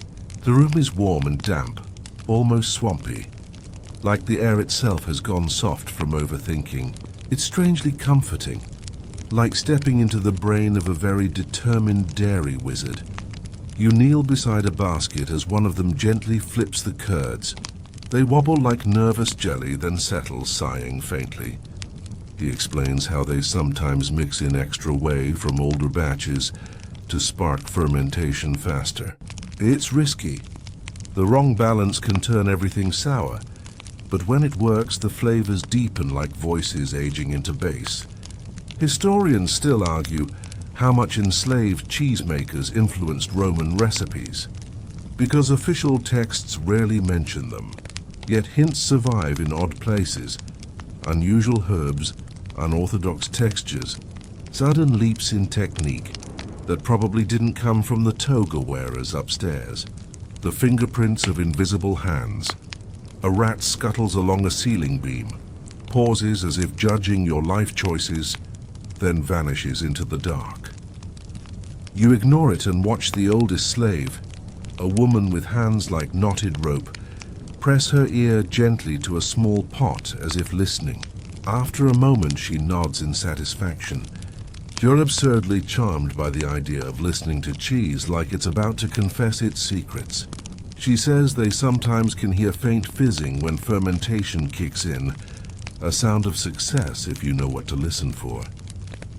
You tilt your ear too, half hoping to catch a whisper of ancient dairy gossip, but all you hear is your own heartbeat thudding like a clumsy drum. They offer you a shard from one of the blue-flecked cheeses. It's firm, crumbly, and smells like a thunderstorm trapped in a cellar. You brace and bite. It's intense, salty, earthy, shot through with a tang so sharp it makes your jaw clench before it relaxes into warmth. It tastes wild, like the idea of cliffs. The woman smiles faintly, pleased that you didn't spit it out. It's astonishing, realizing this flavor was born in the hands of people who had none of the glory, yet all of the skill. A drop of whey slides down your wrist, and you lick it instinctively, catching a faint sweetness underneath the tang. The youngest slave watches you with amusement, then goes back to stirring her curds with a bent bronze spoon. The rhythm of their work is hypnotic. Flip, sprinkle, wipe, listen. The air hums with quiet defiance. These cheeses might never leave this room. They might be served at the owner's table, without anyone knowing who shaped their soul. But their makers know. You can see it in their small, fierce smiles when they think no one's looking. The lamps sputter lower, painting the room in slow-moving amber. You realize how fragile this whole operation is. One bad batch could mean punishment, maybe worse. Yet here they are, risking it for the sake of flavor, like rebels armed with rennet. It's strangely heroic. You stand quietly as they cover the baskets again, tucking their secret cheeses back into darkness like smuggled treasure. When you step back into the alley, the sun feels too bright, the air too clean. The hidden room fades behind you, swallowed by shadow, but its scents cling to your hair. Sour, earthy, and electric with ambition, the alley spills you out near a crooked bridge, where the Tiber River curls lazily like a sleepy serpent, reflecting sunlight in broken gold shards. The bustle thins here, replaced by the soft creak of moored boats and the chatter of washerwomen slapping clothes against the stones. Beyond the river, the land rises toward misty foothills, and something about the view feels older than the city, as if you're staring at the bones Rome was built on. A passing fishmonger grunts a greeting and mentions almost offhand a cheese once famous in these mountains, but now gone. Cacios vestinus. The name coils around your mind like a curious vine. You ask where to find it, and he just shrugs, saying if it still exists. It's hiding. Naturally, you go looking. The road beyond the river grows rougher, hemmed by thickets and dry stone walls tufted with moss. A hawk circles far above like a lazy thought. Hours seem to stretch out of your steps as the city noise fades behind layers of birdsong and cicada hiss. By the time you reach a cluster of weather-worn huts halfway up a ridge, your sandals feel like they've absorbed an entire geography lesson. An old man sits outside mending a goat harness with fingers as thin as twigs. You mention the name and his eyes flicker. Not surprise, exactly. More like someone hearing a song they haven't thought of in decades. He gestures you closer and pulls from a cloth bag a tiny wheel, no bigger than your palm. Its rind is rough, dimpled like volcanic rock and dusted with pale ash. The smell is powerful for something so small, sharp, herbal, with an almost meaty depth beneath the tang, like a forest pretending to be soup. He says his grandfather made it, and his grandfather before that, though fewer do now. The name Vestinus comes from the Vestini, an ancient mountain tribe swallowed long ago by Roman expansion. Their cheese was once prized in the markets of Rome, even mentioned in passing by Pliny the Elder, though only as sharp and vigorous, which is both vague and promising. You crack the rind with your thumb. The paste inside is firm yet creamy, mottled ivory with faint amber veins like fossilized sunlight. It resists your bite at first, then crumbles, flooding your tongue with an orchestra of flavors. Bright citrusy tang, then deep nutty warmth, then a faint spark of wild thyme that makes your brain do a double take. It's bold without being harsh, as if someone taught a goat to sing opera. You blink slowly, stunned that something this alive could almost vanish from history. Historians still argue whether this cheese ever truly disappeared or simply slipped into obscurity under different names. Some think Cassius Vestinus became the ancestor of certain modern mountain cheeses. Others insist it was unique, tied to specific pastures now abandoned. The old man shrugs when you ask, saying the land has changed, the goats have changed, even the grass smells different now. He doesn't know if what you're eating is exactly what the Vestini made, or just an echo of it. You decide an echo this delicious deserves respect. He explains their method in a quiet voice, like telling a secret to the wind. The curds were drained in woven baskets, lightly salted, then packed in clay jars lined with aromatic mountain herbs, juniper, savory, maybe even a whisper of mint. They age them in cool rock clefts for weeks, sometimes months, while the herbs perfumed the air around them like a slow exhale. He says the ash on the rind comes from burned vine cuttings, used to ward off flies and seal in moisture.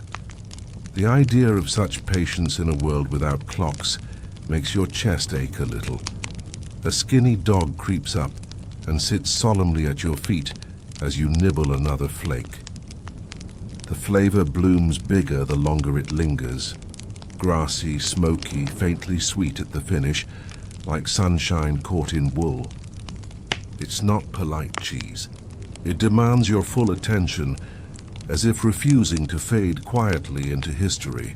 You wonder how many senators once strutted through the forum clutching wedges of this stuff, like edible trophies, and how easily its memory dissolved when the Vestini were absorbed and forgotten. Rome is full of ghosts, but this one tastes better than most. You thank the old man, who nods without looking up from his harness, already half vanished back into his quiet rhythm. The path down the ridge winds steep and stony, and the city reappears below like a mirage, buzzing faintly. You still taste the wild mountains on your tongue, stubborn and defiant, and part of you hopes Cassius Vestinus never becomes popular again. Maybe some treasures are meant to stay hidden in the hills, waiting for the rare wanderer who bothers to ask. The city swallows you again as the ridge path spills into tangled outskirts where the air thickens with dust and shouts. Blacksmith hammers ping in the distance like impatient crickets, and the smell of tanned leather muscles its way through the breeze. You follow a road lined with battered supply carts and half-snoozing donkeys until you spot them. Rows of tents striped in dull red, like tired candy canes. The ground vibrates faintly with marching feet beyond the camp gates. You've stumbled into a legionary encampment, and judging by the clangor, everyone here is simultaneously hungry and pretending not to be. This is where cheese became rations, where soldiers gnawed history into powder. The crumbly war fuel of Rome. A quartermaster with forearms like tree trunks waves you over. His table is stacked with pale blocks wrapped in cloth, hard enough to deflect light. He thumps one on the wood, and it sounds disturbingly like knocking on a tomb. This is their cheese, dried to the edge of petrification, made from skimmed sheep's milk curds pressed brutally and left to age until all moisture surrenders. He slices off a shard with a knife so nicked it could qualify as modern art. The fragment is dry, brittle and lighter than it looks, like edible chalk. You bite, and it explodes into a gritty crumble that sticks to your teeth like it has unresolved issues. The flavor is sharp, almost metallic at first, then deepens to a nutty saltiness that reminds you faintly of old walnuts and extremely determined sheep. It's not pleasant exactly, but it's weirdly satisfying. The culinary equivalent of biting down on resolve. You can see why legionaries survived on this stuff. It refuses to spoil, resists weather, and sneers at mold. Also, you could probably use it as a weapon in emergencies. The quartermaster says each soldier carries a small ration in their pack, alongside dried grain, cured pork, and sour wine. They shave the cheese into hot gruel or gnaw it plain on long marches, when stopping to cook feels like surrender. It's efficient, portable, and aggressively unfancy. Historians still argue whether this legionary cheese was the same as the everyday Cacius mentioned in Roman texts, or a harsher, custom-made version designed purely for endurance. Either way, the legions loved it enough to drag it across the Danube, the Sahara, and probably several places they weren't even supposed to be. A squad of soldiers lumbers past, dust-crusted and sunburned, and collapse around a fire like laundry giving up. One pulls a block of cheese from his pack and starts hammering off chips with the hilt of his dagger.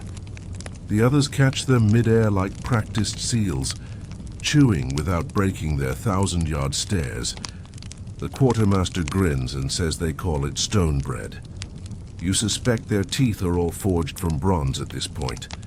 One younger soldier notices your curious look and shrugs, saying it keeps the hunger down and makes their jaws strong enough to intimidate enemy goats. You're not sure if he's joking, but you choose to respect the ambition.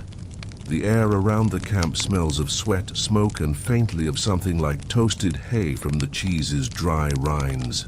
A donkey nudges your elbow, eyes pleading for a bite. You break off a crumb and offer it. The donkey sniffs, snorts, and walks away with the disdain of one who knows better. Fair. You sip from a nearby water jug to soften the cheese, cementing your tongue to your teeth. It barely helps. This stuff could probably survive the collapse of civilization and still be moderately edible. A trumpet blares somewhere beyond the tents, and the soldiers groan like an overworked beehive. They sling on their armor and shoulder packs with practiced misery, tucking the remaining cheese blocks back into leather satchels as if holstering sidearms.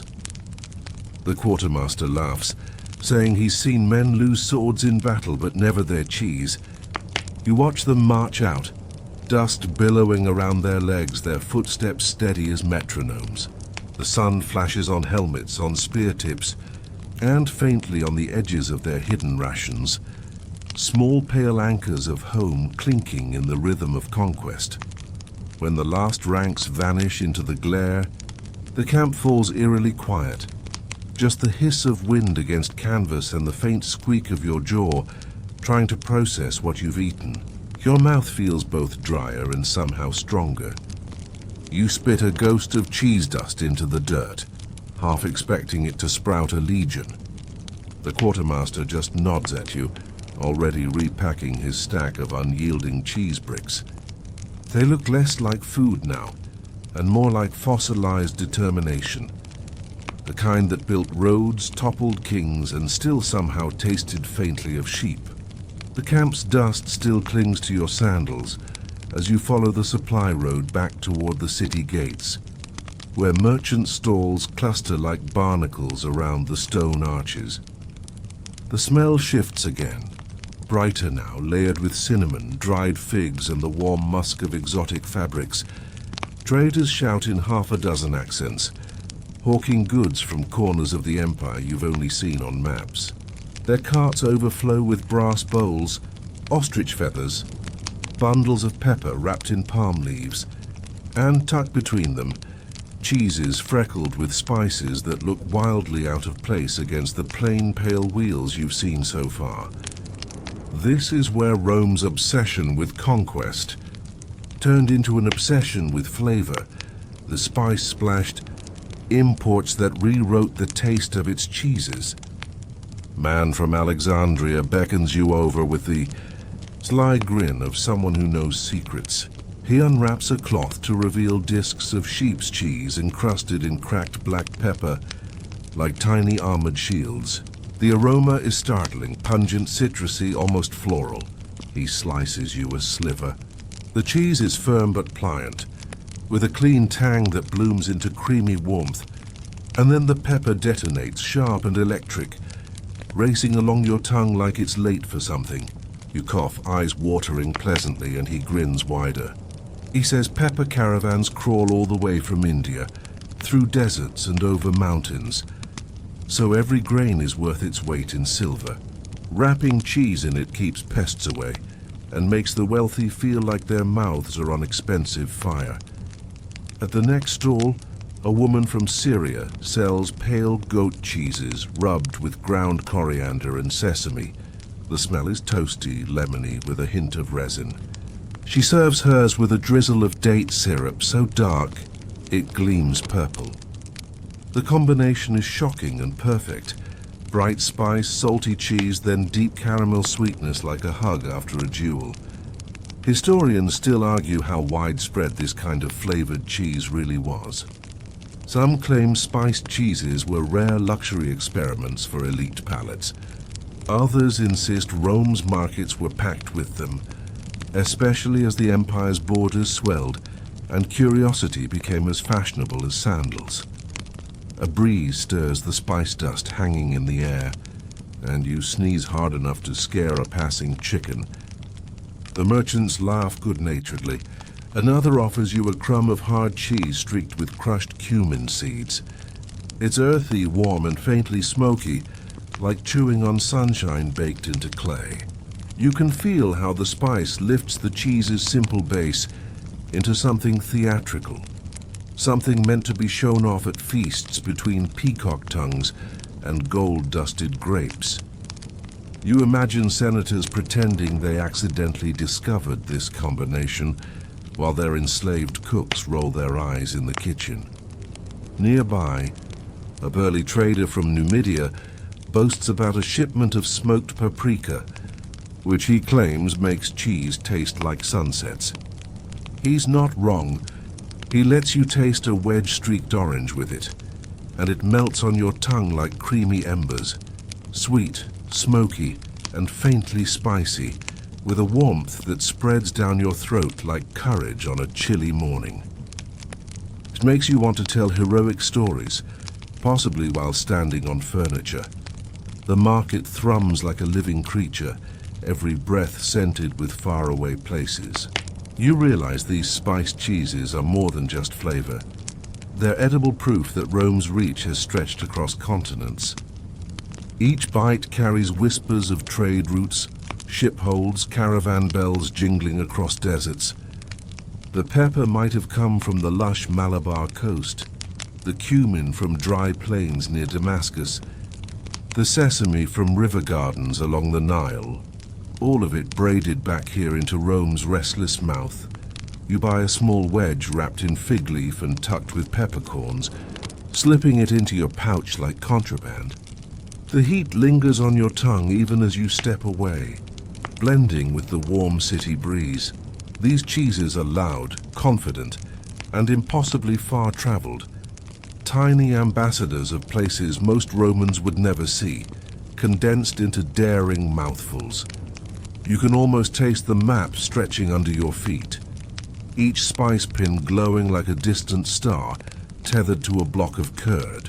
It makes your stomach rumble and your heart hum like a caravan bell. The spice market fades behind you in a whirl of scent and noise, and you wander down a crooked lane that spills into a little plaza, hidden like a secret pocket in the city's folds. The paving stones are cracked and lopsided, dappled with lazy sunlight slanting through vines overhead. A half-collapsed portico shelters a smoky little thermopolium, one of Rome's countless street taverns, where workers slump on stone benches nursing cups of thin wine. The air smells like heat-baked stone, sour grape must, and faintly of someone's questionable decisions. You slip inside, drawn by the low buzz of voices and the promise of cheese-fueled arguments. The counter is a slab of marble pocked with heat-stained holes where clay pots nestle in warm sand, keeping their contents just this side of edible. Behind it, the proprietor, short, round, and radiating the weary patience of someone who's survived decades of nonsense, ladles stew for a line of hungry masons. At the far end of the counter, three men are locked in a hushed but intense debate over a platter of mixed cheeses. They're gesturing so wildly bits of curd are threatening to achieve flight. You sidle closer, pretending deep interest in the cracked mural of a dancing satyr on the wall. Their argument grows clearer. One insists that hard. Salty sheep's cheese is the only respectable choice. Clean, sharp, strong, like a soldier's handshake. The second waves a chunk of soft goat cheese and counters, that real flavor lives in the tangy bite and creamy melt. The third, already halfway drunk, claims the true height of Roman civilization is moldy blue-streaked cheese, like eating the breath of the gods. This earns horrified gasps from the first man and rapturous nods from the second. The proprietor snorts without looking up, clearly having heard this debate 1,000 times. They notice you hovering and demand your opinion before you can flee. A wedge of each appears in front of you, like you've been summoned to a dairy duel. You start with the sheep's cheese, dry, firm, salty enough to make your eyebrows twitch. It tastes like sun-baked hills and certainty. The goat cheese melts instantly on your tongue, bright and tangy, like licking a meadow while it's still gossiping about the morning dew. Then the blue-veined one, soft, earthy, exploding with a sharp tang that makes your eyes water and your soul sit up straighter. It's like chewing on lightning wrapped in velvet. The men watch your face like gamblers watching dice.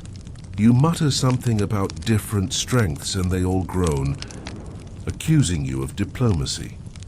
Fair historians still argue whether everyday Romans actually obsessed over cheese varieties like this, or if such debates were confined to wealthier circles. Most written records focus on production and trade, not tavern squabbles. But scraps of graffiti and jokes preserved on wax tablets hint that food snobbery is eternal, and cheese was no exception. One ancient doodle even mocks someone as a man who eats only bland cheese, which 2 millennia later still sounds like an insult that cuts deep. The proprietor plunks down a jug of thin red wine with the resigned air of someone bracing for round 2.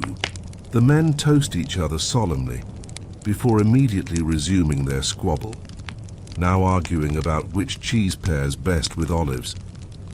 Their voices climb, then collapse into laughter as one of them drops his cheese into his wine and drinks it anyway, declaring the experiment visionary. The others howl. It's chaos, warm and ridiculous, and you feel your shoulders unclench in the noisy comfort of it. A cat slinks along the counter, swiping a crumb when no one's looking. You give it a discreet thumbs up. Around you the tavern hums, a mason snoring in the corner, the faint scrape of ladles, the drip of wine from a cracked jug. The smell of warm curds and cheap grapes fills the air like a lullaby sung by someone slightly tipsy. You realize that for all Rome's pomp, its people love to just sit here and argue about which cheese deserved to rule their mouths. Somehow that makes the empire feel more human, more reachable. Like if you slipped fully into this moment, you might never leave. Content to bicker gently over cheese until the centuries roll past outside.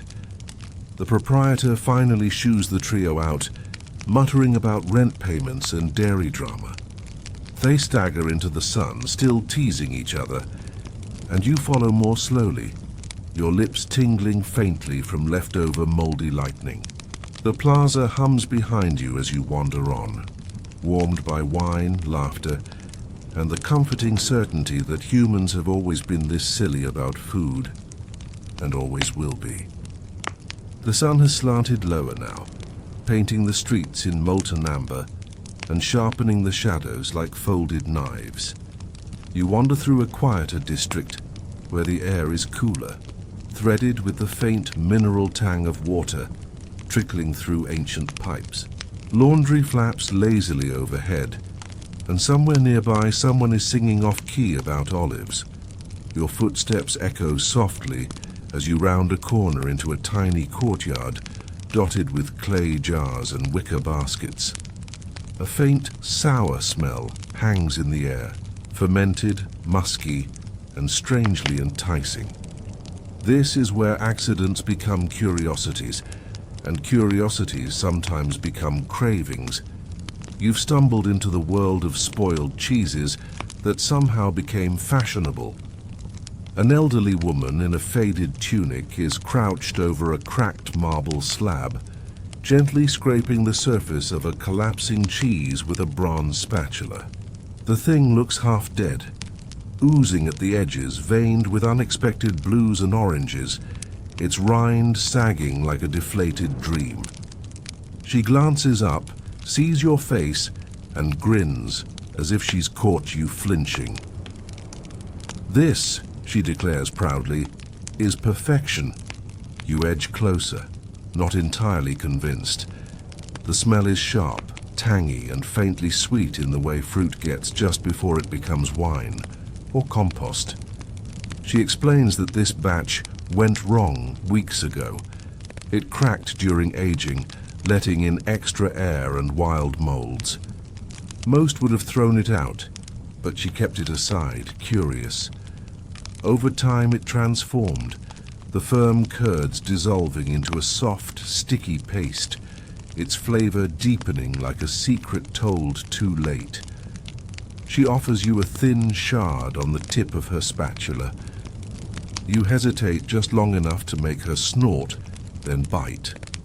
The texture is creamy but strangely granular, like damp velvet.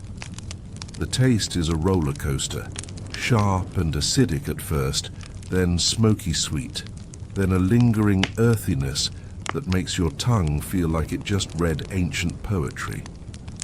Against all logic, it's good. Unsettling, but good. Historians still argue whether Romans actually celebrated these spoiled cheeses or just tolerated them in times of desperation. Some texts hint at nobles paying high prices for especially pungent wheels, while others describe mold as a tragic accident to be hidden from guests. It's possible the truth danced between disgust and delight, depending on how adventurous your palate and your social safety net was. The woman here clearly belongs to the delight camp. She says wealthy buyers sometimes secretly commission her ruined batches, pretending at dinner parties that they were made this way on purpose. You have to admire the audacity. She shows you another wheel that collapsed under its own weight, forming a shallow crater filled with amber ooze.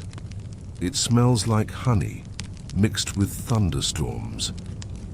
She dips a sliver of flatbread in and hands it to you. The flavor is intense. Fermented fruit, roasted nuts, a flicker of smoke. It coats your mouth like molten memory. You realize with a jolt that this is how new styles are born. Accidents adopted by the bold. What begins as a failure becomes the next sensation, and by the time anyone notices, it's tradition. A skinny chicken hops up on the slab and eyes the cheese with predatory focus.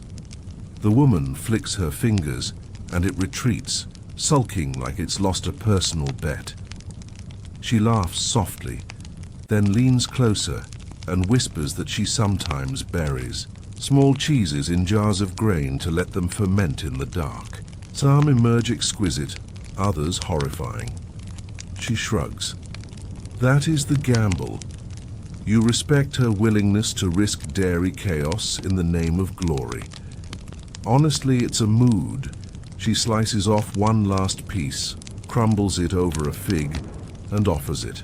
The sweetness punches through the funk like sunlight through clouds, transforming the whole bite into something almost elegant. You close your eyes as it melts, tasting decay and delight braided so tightly they're indistinguishable.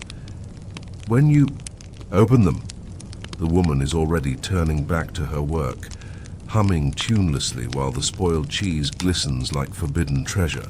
As you leave the courtyard, the air outside feels plain, thin, like it's missing a dimension. The memory of that wild, almost rotten tang lingers on your tongue, buzzing faintly like static. You think about how easily humans turn mistakes into delicacies, how close the line between ruined and revolutionary really is. The Romans, it seems, knew this better than most.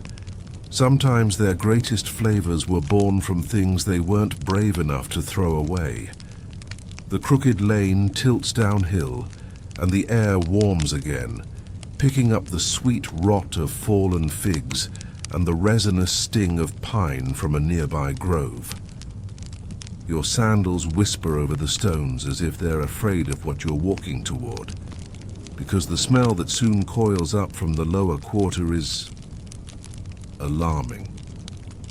Not sharp like vinegar, not sour like spoiled milk. This is deeper, ranker, like wet leather left too long in the sun and sprinkled with ambition.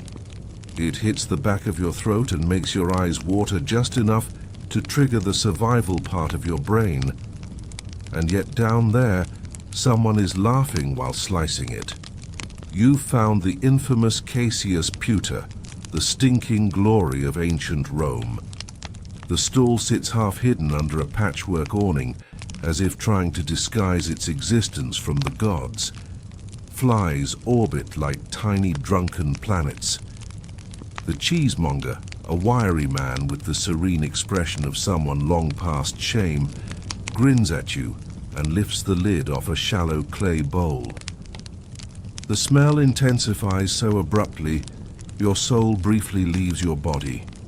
Inside is a mound of pale curd collapsed into itself, glossy with strange amber streaks. The surface shivers faintly, which is worrying because cheese should not do that. He scoops a bit with a wooden spatula, and the mass stretches like reluctant taffy before snapping with a faint wet sigh. He calls it puter, literally rotten, though he says perfect with the same breath. It begins as ordinary sheep's cheese, left in a sealed jar for months until it breaks down, liquefies, and develops the kind of smell that could probably win wars if weaponized. He says the wealthy sometimes spread it on bread with honey to tame its spirit. Others eat it straight, chasing each bite with wine so strong it might also dissolve coins. He offers you a dab on a fig slice, eyes gleaming with mischief. You take it like someone accepting a dare on live television. The flavor arrives in waves, each more chaotic than the last. First, sharp ammonia sting like licking lightning. Then, a surge of deep, smoky savoriness, as if roasted nuts eloped with anchovies. Finally, an afterglow of caramel sweetness so faint, you wonder if you imagined it. Your tongue tingles like it's questioning its life choices. Against all reason, you take another bite, slower this time, and the chaos unfurls into something oddly beautiful. Feral, rich, almost floral at the edges. That tastes like rebellion aged in a jar. Historians still argue whether Cassius puter was truly common or just a niche thrill for culinary thrill-seekers. Some accounts mock it as barbaric, others praise it as strong enough to awaken the dead. There's even debate about whether it was related to casu marzu, the maggot-riddled Sardinian cheese that still occasionally haunts modern food shows. No one's sure if the Roman version ever wriggled. The cheesemonger swears his doesn't, though he says it with the weary defensiveness of a man who's been accused before. A cluster of young men nearby watch you like you're auditioning for immortality. One nibbles a crumb, goes cross-eyed, and starts laughing helplessly while tears stream down his face. Another declares it the flavor of victory and immediately chases it with half a jug of wine. The stall smells like a battlefield fought entirely with dairy. The cheesemonger beams, slicing off more trembling blobs for anyone brave or foolish enough to try. He tells you some patricians once used puter as a test of character. Serve it at the end of a feast, and whoever flinched was deemed unworthy of future invitations. Do you imagine marble halls echoing with the quiet, desperate chewing of people pretending not to be crying? Somehow this makes you love it more. You take a last tiny bite, just to prove you can. It floods your mouth with sharp heat, then fades. into a lingering warmth that hums low in your chest like distant thunder. The passing dog sniffs the air, makes a face that can only be described as existential regret, and bolts. The cheesemonger cackles so hard he nearly drops the bowl. He seals the rest with a waxed cloth, trapping the scent like a tiny angry ghost, and sets it aside to ferment further. You wipe your watering eyes on your sleeve, still half stunned that something so close to decomposition could feel so alive on your tongue. As you leave, the smell clings to your hair like a souvenir no one asked for. It's awful. It's magnificent. Spirits roam in edible form, bold, unashamed, and slightly unhinged. You stagger out of the pewter-scented alley like someone who's just survived both a culinary dare and an exorcism. The open air tastes like redemption, cool, clean, almost bland in its relief.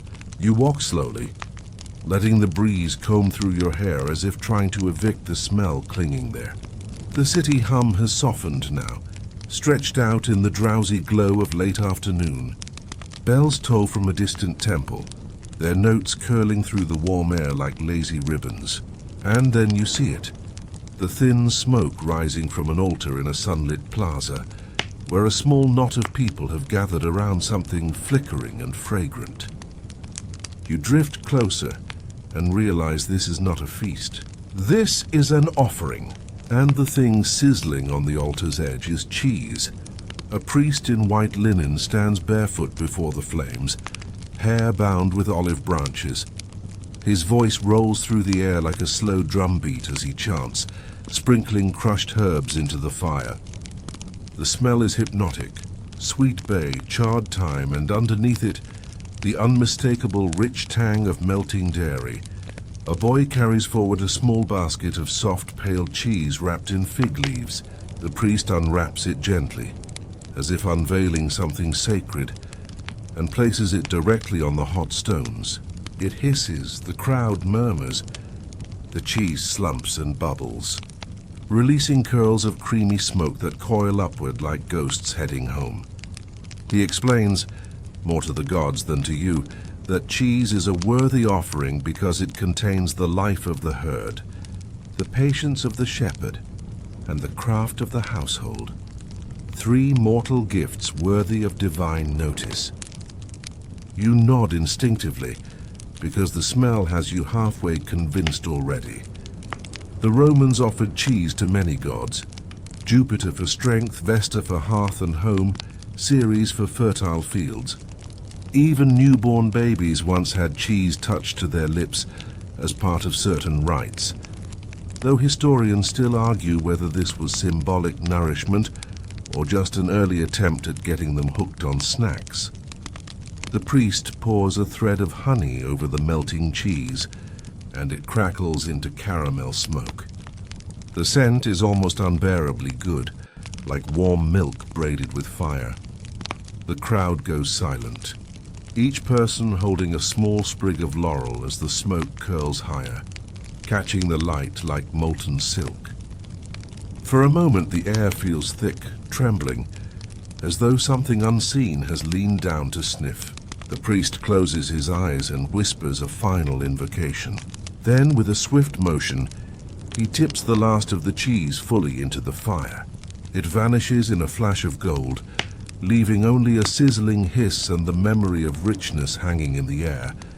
A woman beside you sighs softly, pressing her laurel sprig to her lips. You realize she's crying, not from grief but from some quiet release, like she just paid an old debt. The idea strikes you. This cheese was never meant to be eaten. It was made solely to be given away, to vanish completely in a moment of fragrant surrender.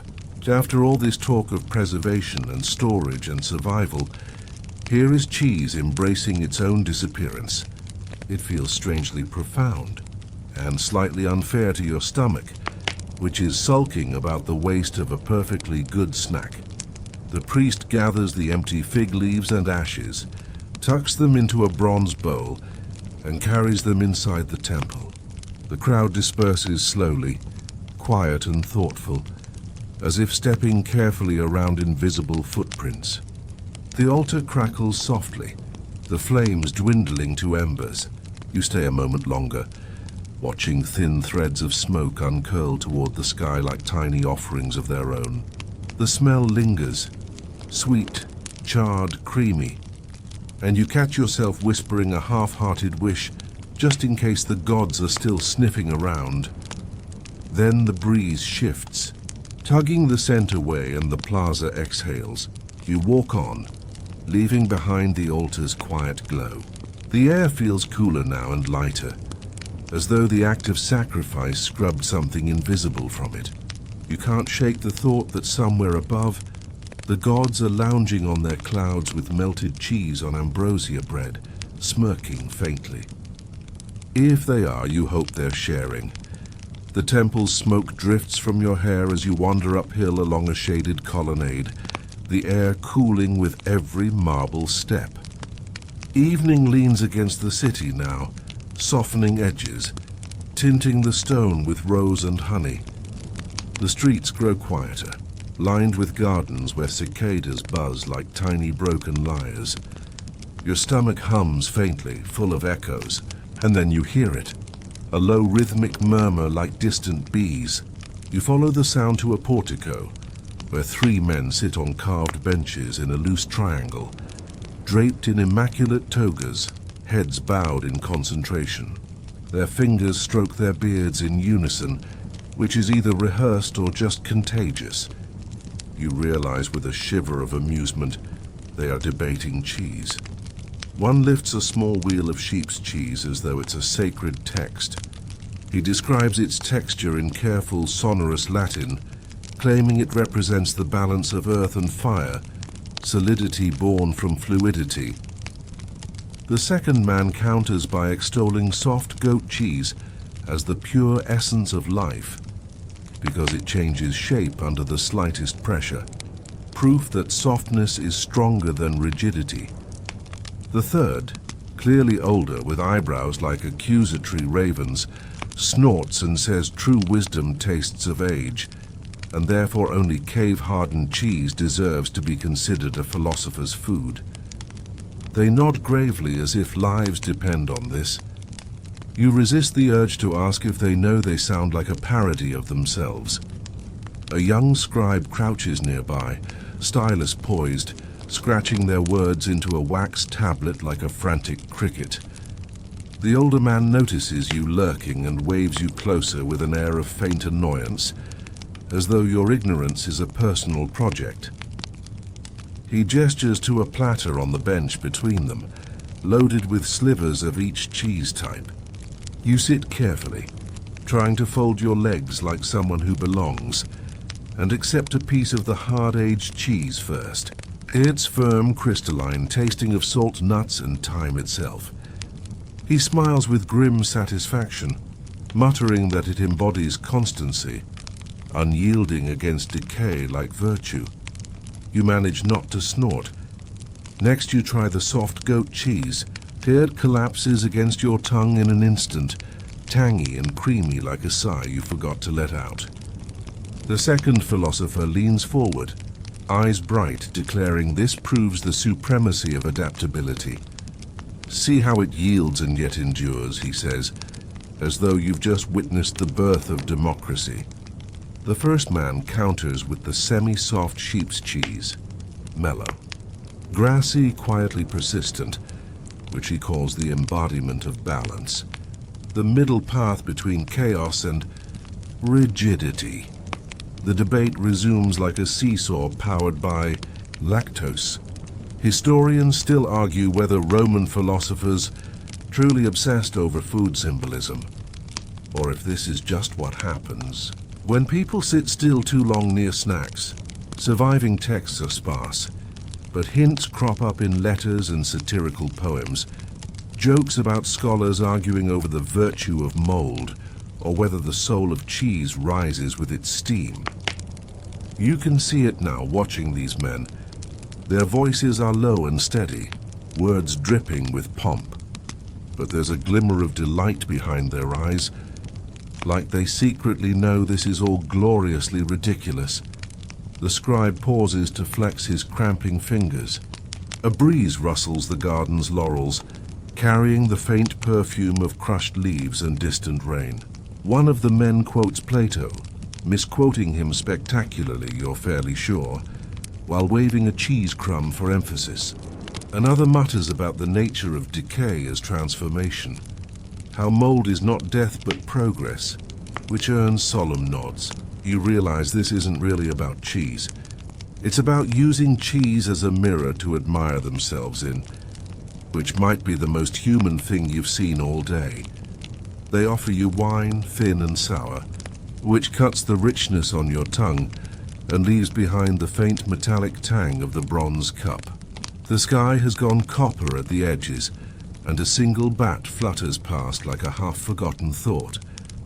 The philosophers finally fall silent, gazing at their empty platter as though it holds the shape of truth. The oldest clears his throat and announces that all cheese is a metaphor for the soul, born fluid, shaped by trials, and destined to either rot or ripen. The others nod, visibly pleased by this summation, and the scribe scribbles like his stylus is on fire. You thank them and slip away before they remember to assign you homework. As you leave the portico, their murmurs drift behind you, low and contemplative, like bees circling a hive made of smugness. The air outside feels lighter, touched with the first hint of night. You smile to yourself, oddly soothed. Somewhere in Rome, armies march, markets roar, temples blaze. And here, 3 men spend their twilight arguing the soul of curds. It's absurd. It's perfect. You stagger out of the pewter-scented alley like someone who's just survived both a culinary dare and an exorcism. The open air tastes like redemption, cool, clean, almost bland in its relief. You walk slowly, letting the breeze comb through your hair as if trying to evict the smell clinging there.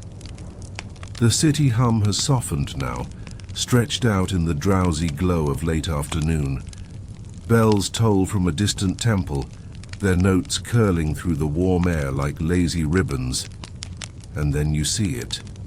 The thin smoke rising from an altar in a sunlit plaza, where a small knot of people have gathered around something flickering and fragrant. You drift closer and realize this is not a feast.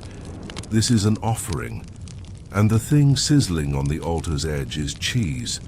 A priest in white linen stands barefoot before the flames, hair bound with olive branches. His voice rolls through the air like a slow drumbeat as he chants, sprinkling crushed herbs into the fire. The smell is hypnotic, sweet bay, charred thyme, and underneath it the unmistakable rich tang of melting dairy. A boy carries forward a small basket of soft, pale cheese wrapped in fig leaves. The priest unwraps it gently, as if unveiling something sacred, and places it directly on the hot stones. It hisses. The crowd murmurs. The cheese slumps and bubbles, releasing curls of creamy smoke that coil upward, like ghosts heading home. He explains, more to the gods than to you, that cheese is a worthy offering because it contains the life of the herd, the patience of the shepherd, and the craft of the household. 3 mortal gifts worthy of divine notice. You nod instinctively, because the smell has you halfway convinced already. The Romans offered cheese to many gods, Jupiter for strength, Vesta for hearth and home, Ceres for fertile fields. Even newborn babies once had cheese touched to their lips as part of certain rites, though historians still argue whether this was symbolic nourishment or just an early attempt at getting them hooked on snacks. The priest pours a thread of honey over the melting cheese, and it crackles into caramel smoke. The scent is almost unbearably good, like warm milk braided with fire. The crowd goes silent, each person holding a small sprig of laurel as the smoke curls higher. catching the light like molten silk. For a moment the air feels thick, trembling, as though something unseen has leaned down to sniff. The priest closes his eyes and whispers a final invocation. Then, with a swift motion, he tips the last of the cheese fully into the fire. It vanishes in a flash of gold, leaving only a sizzling hiss and the memory of richness hanging in the air. The woman beside you sighs softly, pressing her laurel sprig to her lips. You realize she's crying, not from grief, but from some quiet release, like she just paid an old debt. The idea strikes you. This cheese was never meant to be eaten. It was made solely to be given away, to vanish completely in a moment of fragrant surrender. After all this talk of preservation and storage and survival, here is cheese embracing its own disappearance. It feels strangely profound and slightly unfair to your stomach, which is sulking about the waste of a perfectly good snack. The priest gathers the empty fig leaves and ashes, tucks them into a bronze bowl and carries them inside the temple. The crowd disperses slowly, quiet and thoughtful, as if stepping carefully around invisible footprints. The altar crackles softly, the flames dwindling to embers. You stay a moment longer, watching thin threads of smoke uncurl toward the sky like tiny offerings of their own. The smell lingers, sweet, charred, creamy, and you catch yourself whispering a half-hearted wish just in case the gods are still sniffing around. Then the breeze shifts, tugging the scent away, and the plaza exhales. You walk on, leaving behind the altar's quiet glow. The air feels cooler now, and lighter, as though the act of sacrifice scrubbed something invisible from it. You can't shake the thought that somewhere above, the gods are lounging on their clouds with melted cheese on ambrosia bread, smirking faintly. If they are, you hope they're sharing. The temple's smoke drifts from your hair as you wander uphill along a shaded colonnade, the air cooling with every marble step. Evening leans against the city now, softening edges, tinting the stone with rose and honey. The streets grow quieter, lined with gardens where cicadas buzz like tiny broken lyres. Your stomach hums faintly, full of echoes, and then you hear it, a low, rhythmic murmur like distant bees. You follow the sound to a portico where 3 men sit on carved benches in a loose triangle, draped in immaculate togas, heads bowed in concentration. Their fingers stroke their beards in unison, which is either rehearsed or just contagious. You realize with a shiver of amusement, they are debating cheese. One lifts a small wheel of sheep's cheese, as though it's a sacred text. He describes its texture in careful sonorous Latin, claiming it represents the balance of earth and fire, solidity born from fluidity. The second man counters by extolling soft goat cheese as the pure essence of life because it changes shape under the slightest pressure, proof that softness is stronger than rigidity. The third, clearly older, with eyebrows like accusatory, ravens, snorts and says true wisdom tastes of age, and therefore only cave-hardened cheese deserves to be considered a philosopher's food. They nod gravely as if lives depend on this. You resist the urge to ask if they know they sound like a parody of themselves. A young scribe crouches nearby, stylus poised, scratching their words into a wax tablet like a frantic cricket. The older man notices you lurking and waves you closer with an air of faint annoyance, as though your ignorance is a personal project. He gestures to a platter on the bench between them, loaded with slivers of each cheese type. You sit carefully, trying to fold your legs like someone who belongs, and accept a piece of the hard-aged cheese first. It's firm, crystalline, tasting of salt, nuts, and time itself. He smiles with grim satisfaction, muttering that it embodies constancy, unyielding against decay like virtue. You manage not to snort. Next, you try the soft goat cheese. It collapses against your tongue in an instant, tangy and creamy, like a sigh you forgot to let out. The second philosopher leans forward, eyes bright, declaring this proves the supremacy of adaptability. See how it yields and yet endures, he says, as though you've just witnessed the birth of democracy. The first man counters with the semi-soft sheep's cheese, mellow, grassy, quietly persistent, which he calls the embodiment of balance, the middle path between chaos and rigidity. The debate resumes like a seesaw powered by lactose. Historians still argue whether Roman philosophers truly obsessed over food symbolism, or if this is just what happens when people sit still too long near snacks. Surviving texts are sparse, but hints crop up in letters and satirical poems, jokes about scholars arguing over the virtue of mold, or whether the soul of cheese rises with its steam. You can see it now watching these men. Their voices are low and steady, words dripping with pomp, but there's a glimmer of delight behind their eyes, like they secretly know this is all gloriously ridiculous. The scribe pauses to flex his cramping fingers. A breeze rustles the garden's laurels, carrying the faint perfume of crushed leaves and distant rain. One of the men quotes Plato, misquoting him spectacularly, you're fairly sure, while waving a cheese crumb for emphasis. Another mutters about the nature of decay as transformation, how mold is not death but progress, which earns solemn nods. You realize this isn't really about cheese.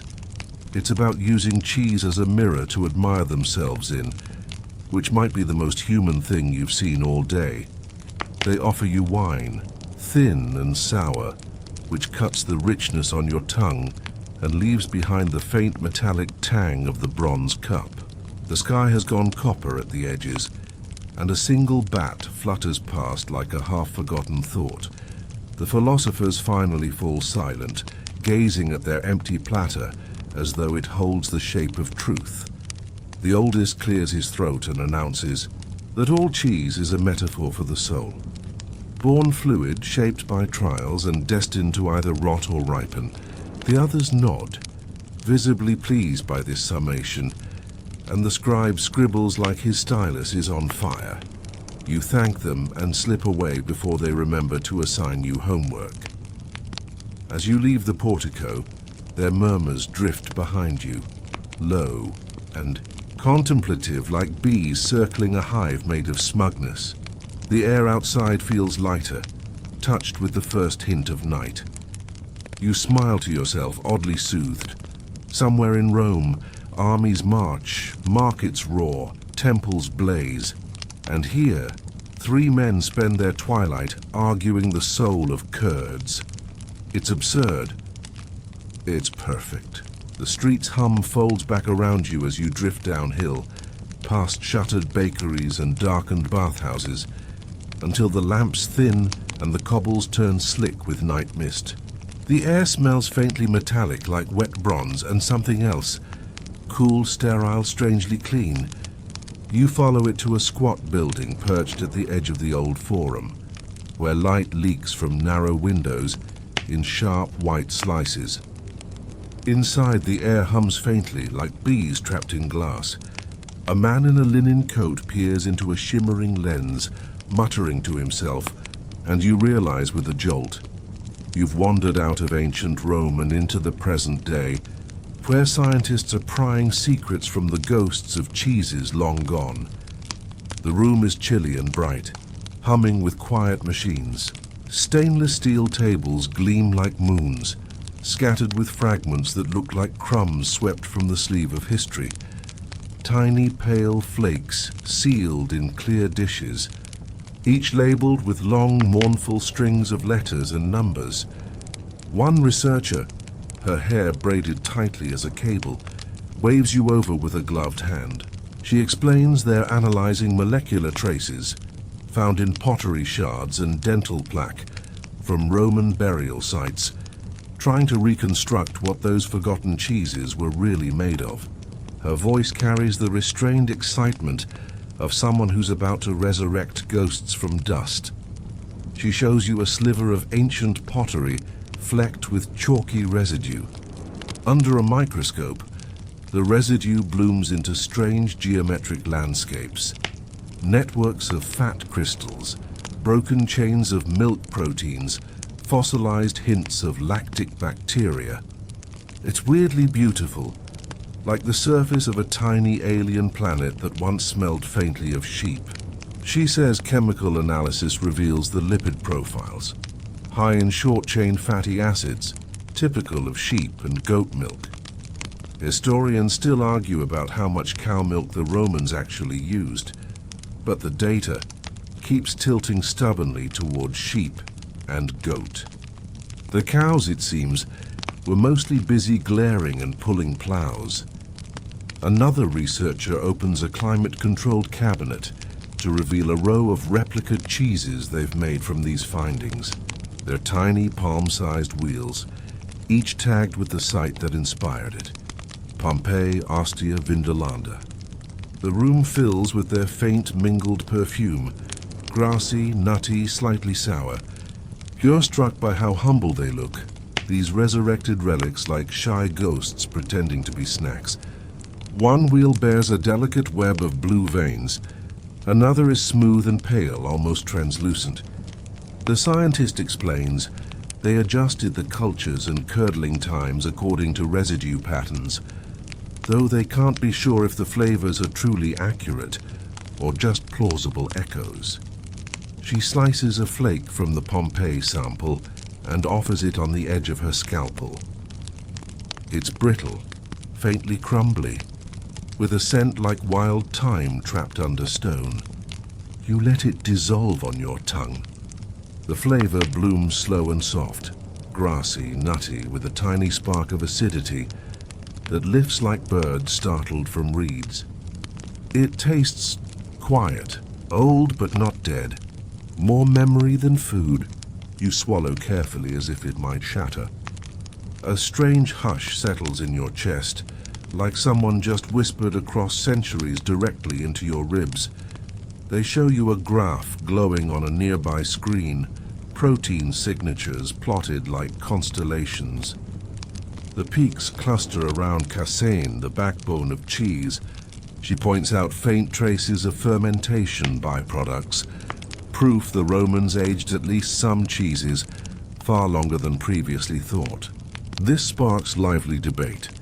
One lab member insists it means they were accidental mold pioneers. Another argues it just means they forgot things in cellars a lot.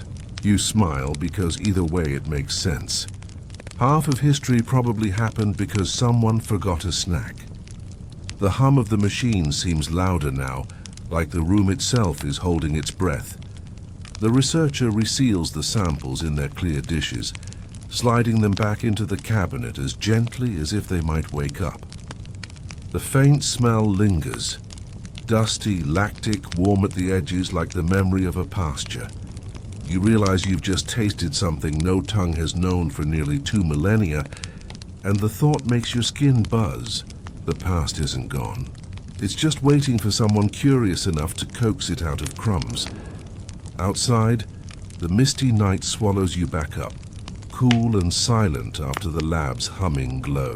The lamps blur through the haze like tired stars, and your breath ghosts in front of you, as if carrying that ancient flavor away. Somewhere far off, the city murmurs, unaware that its lost cheeses are stirring again in petri dishes, dreaming of sheep and thyme and Roman sun. Section 24. The mist has thickened by the time you drift back toward the river, softening the city's sharp lines into smudges of gold and shadow. The Tiber River glimmers below like a restless snake, carrying scraps of moonlight on its back. Your sandals tap hollowly on the bridge stones as you cross. the water murmuring beneath like it's gossiping with itself. Beyond the far bank, the old warehouses squat in rows, their arches yawning black against the silver-lit fog. A faint rhythmic creak echoes from somewhere inside, like ropes rocking, or maybe the bones of forgotten commerce stretching in their sleep. Drawn by curiosity, and possibly poor judgment, you slip through a half-collapsed doorway and find yourself in Rome's ancient storehouses, where the cheeses once gathered before vanishing from history. The air is cold, tasting of stone dust and river damp. Crates lie shattered like broken teeth, their straw packing molded to grey lace. Rusted hooks dangle from beams like question marks. You pick your way over debris until you reach a cluster of intact amphorae stacked in a dark corner. One has cracked open, its belly splayed to reveal a brittle lining of something chalky and white. You kneel, brush it gently with your fingertip. It crumbles like old parchment and smells faintly of sour milk and iron. Cheese residue, probably. Cargo left behind when the river flooded and the traders fled. You imagine this place in its prime. Dock workers staggering under crates, shouting over the splash of oars. The air buzzing with salt, sweat and curd. Barges from Sicily and Sardinia moored outside. Unloading wheels wrapped in straw, stamped with little clay seals to mark their makers. Somewhere a scribe scratching inventory on a wax tablet, while secretly pocketing samples. You can almost hear the bustle echoing off the stone vaults, layered like ghostly applause. Now there's only your footsteps, too loud in the hollow dark. Historians still argue how much cheese actually flowed through Rome's ports compared to local production. Some say the city imported staggering quantities to feed its swelling population. Others believe most cheese came from nearby hills, with imports as luxuries. The truth probably sprawls between, as truths often do, streams of cheese trickling from every direction until they pooled here, stacked in the dim coolness like edible bricks of empire. It's dizzying to picture how much flavor once moved through these halls, how many forgotten names rode in on those rinds. You find a stone press toppled on its side, its carved grooves packed with dust. It looks like a stranded whale. The thought that it once squeezed curds from their way makes your chest ache oddly, as if the building itself remembers more than it's letting on. A rat scurries across your path with a sound like crumpling parchment, then disappears into a crack. You're not sure who's haunting whom now, the past haunting the warehouse, or the warehouse haunting the past. In one alcove, you discover a stack of wicker cheese molds, warped but still faintly fragrant when you lift one to your nose. The scent is like sunlight caught in old rope, stubborn and shy. You picture them lined with fresh curds centuries ago, dripping slowly while apprentices swore under their breath and tried not to drop anything. Those cheeses are long dissolved into memory, but the faint ghost of their labor lingers, woven into the fibers like a whisper. You set the mold gently back, as if it might break into size. The river slaps lazily against the pilings outside, and the warehouse groans in reply. You realize with a start that this is the last place most of those cheeses existed as themselves, before they were sliced, grated, melted, or forgotten. This was their pause between creation and consumption, their only taste of immortality, stacked in shadow while the city roared outside. There's something heartbreakingly human about it. They survived flocks and fires and floods, only to wait here in the dark until someone was hungry. And then they were gone. You stand for a while in the stillness, listening to the creak of old beams and the sigh of the river. The air tastes faintly of dust and lost ambition. Then you turn and leave, your footsteps stirring little swirls of powder that hang like ghosts in your wake. Outside, the fog has thinned. The moon crouches low over the water, pale and watchful. The warehouses hunch behind you, silent as sealed amphorae, still guarding the echoes of cheeses that once dreamed of glory and ended in crumbs. The fog has all but melted when you emerge from the warehouse district, and the city glows faintly gold under the moon, hushed and hollow as a held breath. The streets are nearly empty now, just the occasional shuffle of a late porter, or the distant bark of a dog echoing through the arches. Your sandals whisper on the cobbles as you climb back toward the hills, chasing the cool breeze that smells of stone and night-blooming jasmine. The roar of Rome has faded to a heartbeat thrum under your feet. It feels like walking through someone else's dream, one that's almost over, though it doesn't know it yet. At the crest of the hill, you find a small garden tucked between crumbling columns, its marble benches cracked, but still warm from the day's sun. Olive trees stand like silent watchmen, their silver leaves trembling faintly in the breeze. You sit on the edge of a dry fountain and close your eyes, and for a moment the whole night exhales. The cheeses you've traced through this city flicker through your mind like fireflies. The soft curds quivering in shepherd's pots, the smoky golden wheels in olive groves, the garlicky punches of Maritum, the gritty soldier rations ground down by endless marches, the spiced discs buzzing with faraway sunlight, the stinking thunderbolt of Cacio's pewter that nearly knocked your soul out of alignment. They're all gone now, crumbled to dust, dissolved into centuries, but they linger like perfume on the stones. You imagine the flavors spiraling upward, mixing with the night air, invisible but stubborn. Rome has outlived its cheeses, but their ghosts still wander. In the cracks of old presses, in the faint tang of lime mortar, in the quiet warmth of fields that once hummed with sheep. Maybe every bite carried something human, patience, defiance, delight, and those things don't rot. They just wait. Historians still argue about what these cheeses really tasted like, how sharp, how salty, how strange. They debate rennets and molds, brines and ash, as if the right combination of data might summon the past whole again.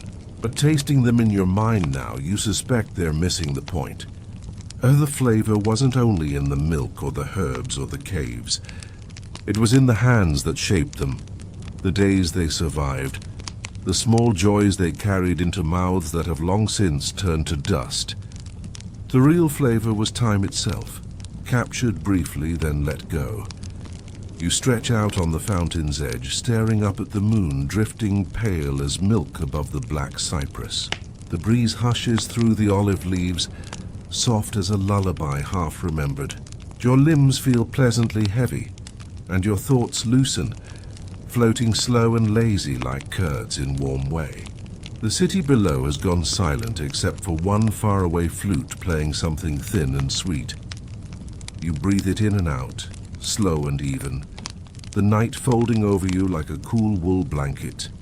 The garden smells of earth and faint citrus, and the marble under your cheek holds the last echo of the sun. Your eyelids droop. The cheeses fade one by one, slipping beneath the surface of thought like stones into dark water. Soon even their ghosts are gone, leaving only the quiet hum of Rome breathing in its sleep. And you too drifting, weightless, warm, untroubled, into the soft dark where all things finally rest. And now just let everything slow. Let the night grow wide and still around you, the cobbles cooling under the quiet sky. The hills breathe gently, rocking you with their ancient calm. No footsteps, no voices, just the soft rustle of olive leaves and the faint hush of the river far below. Imagine the air thickening like warm wool settling over your skin. Each breath floats slower, deeper, until it hardly seems to move at all. The city's lights dim to faint embers in the distance, and the moon lowers, round and drowsy, behind the black silhouettes of cypress. The world softens at the edges. The benches, the stones, the garden, Even the memory of the cheeses all blur like watercolor left in the rain. There is nothing left to chase now, nothing to hold, just the steady rhythm of your heartbeat, slow as a distant drum fading down an empty road. Let your thoughts unspool, sinking like curled leaves into still water. The night wraps around you like warm milk cooling in the quiet. Heavier now, slower, softer, until you are only breath, only warmth, only rest. Sleep and let Rome dream for you,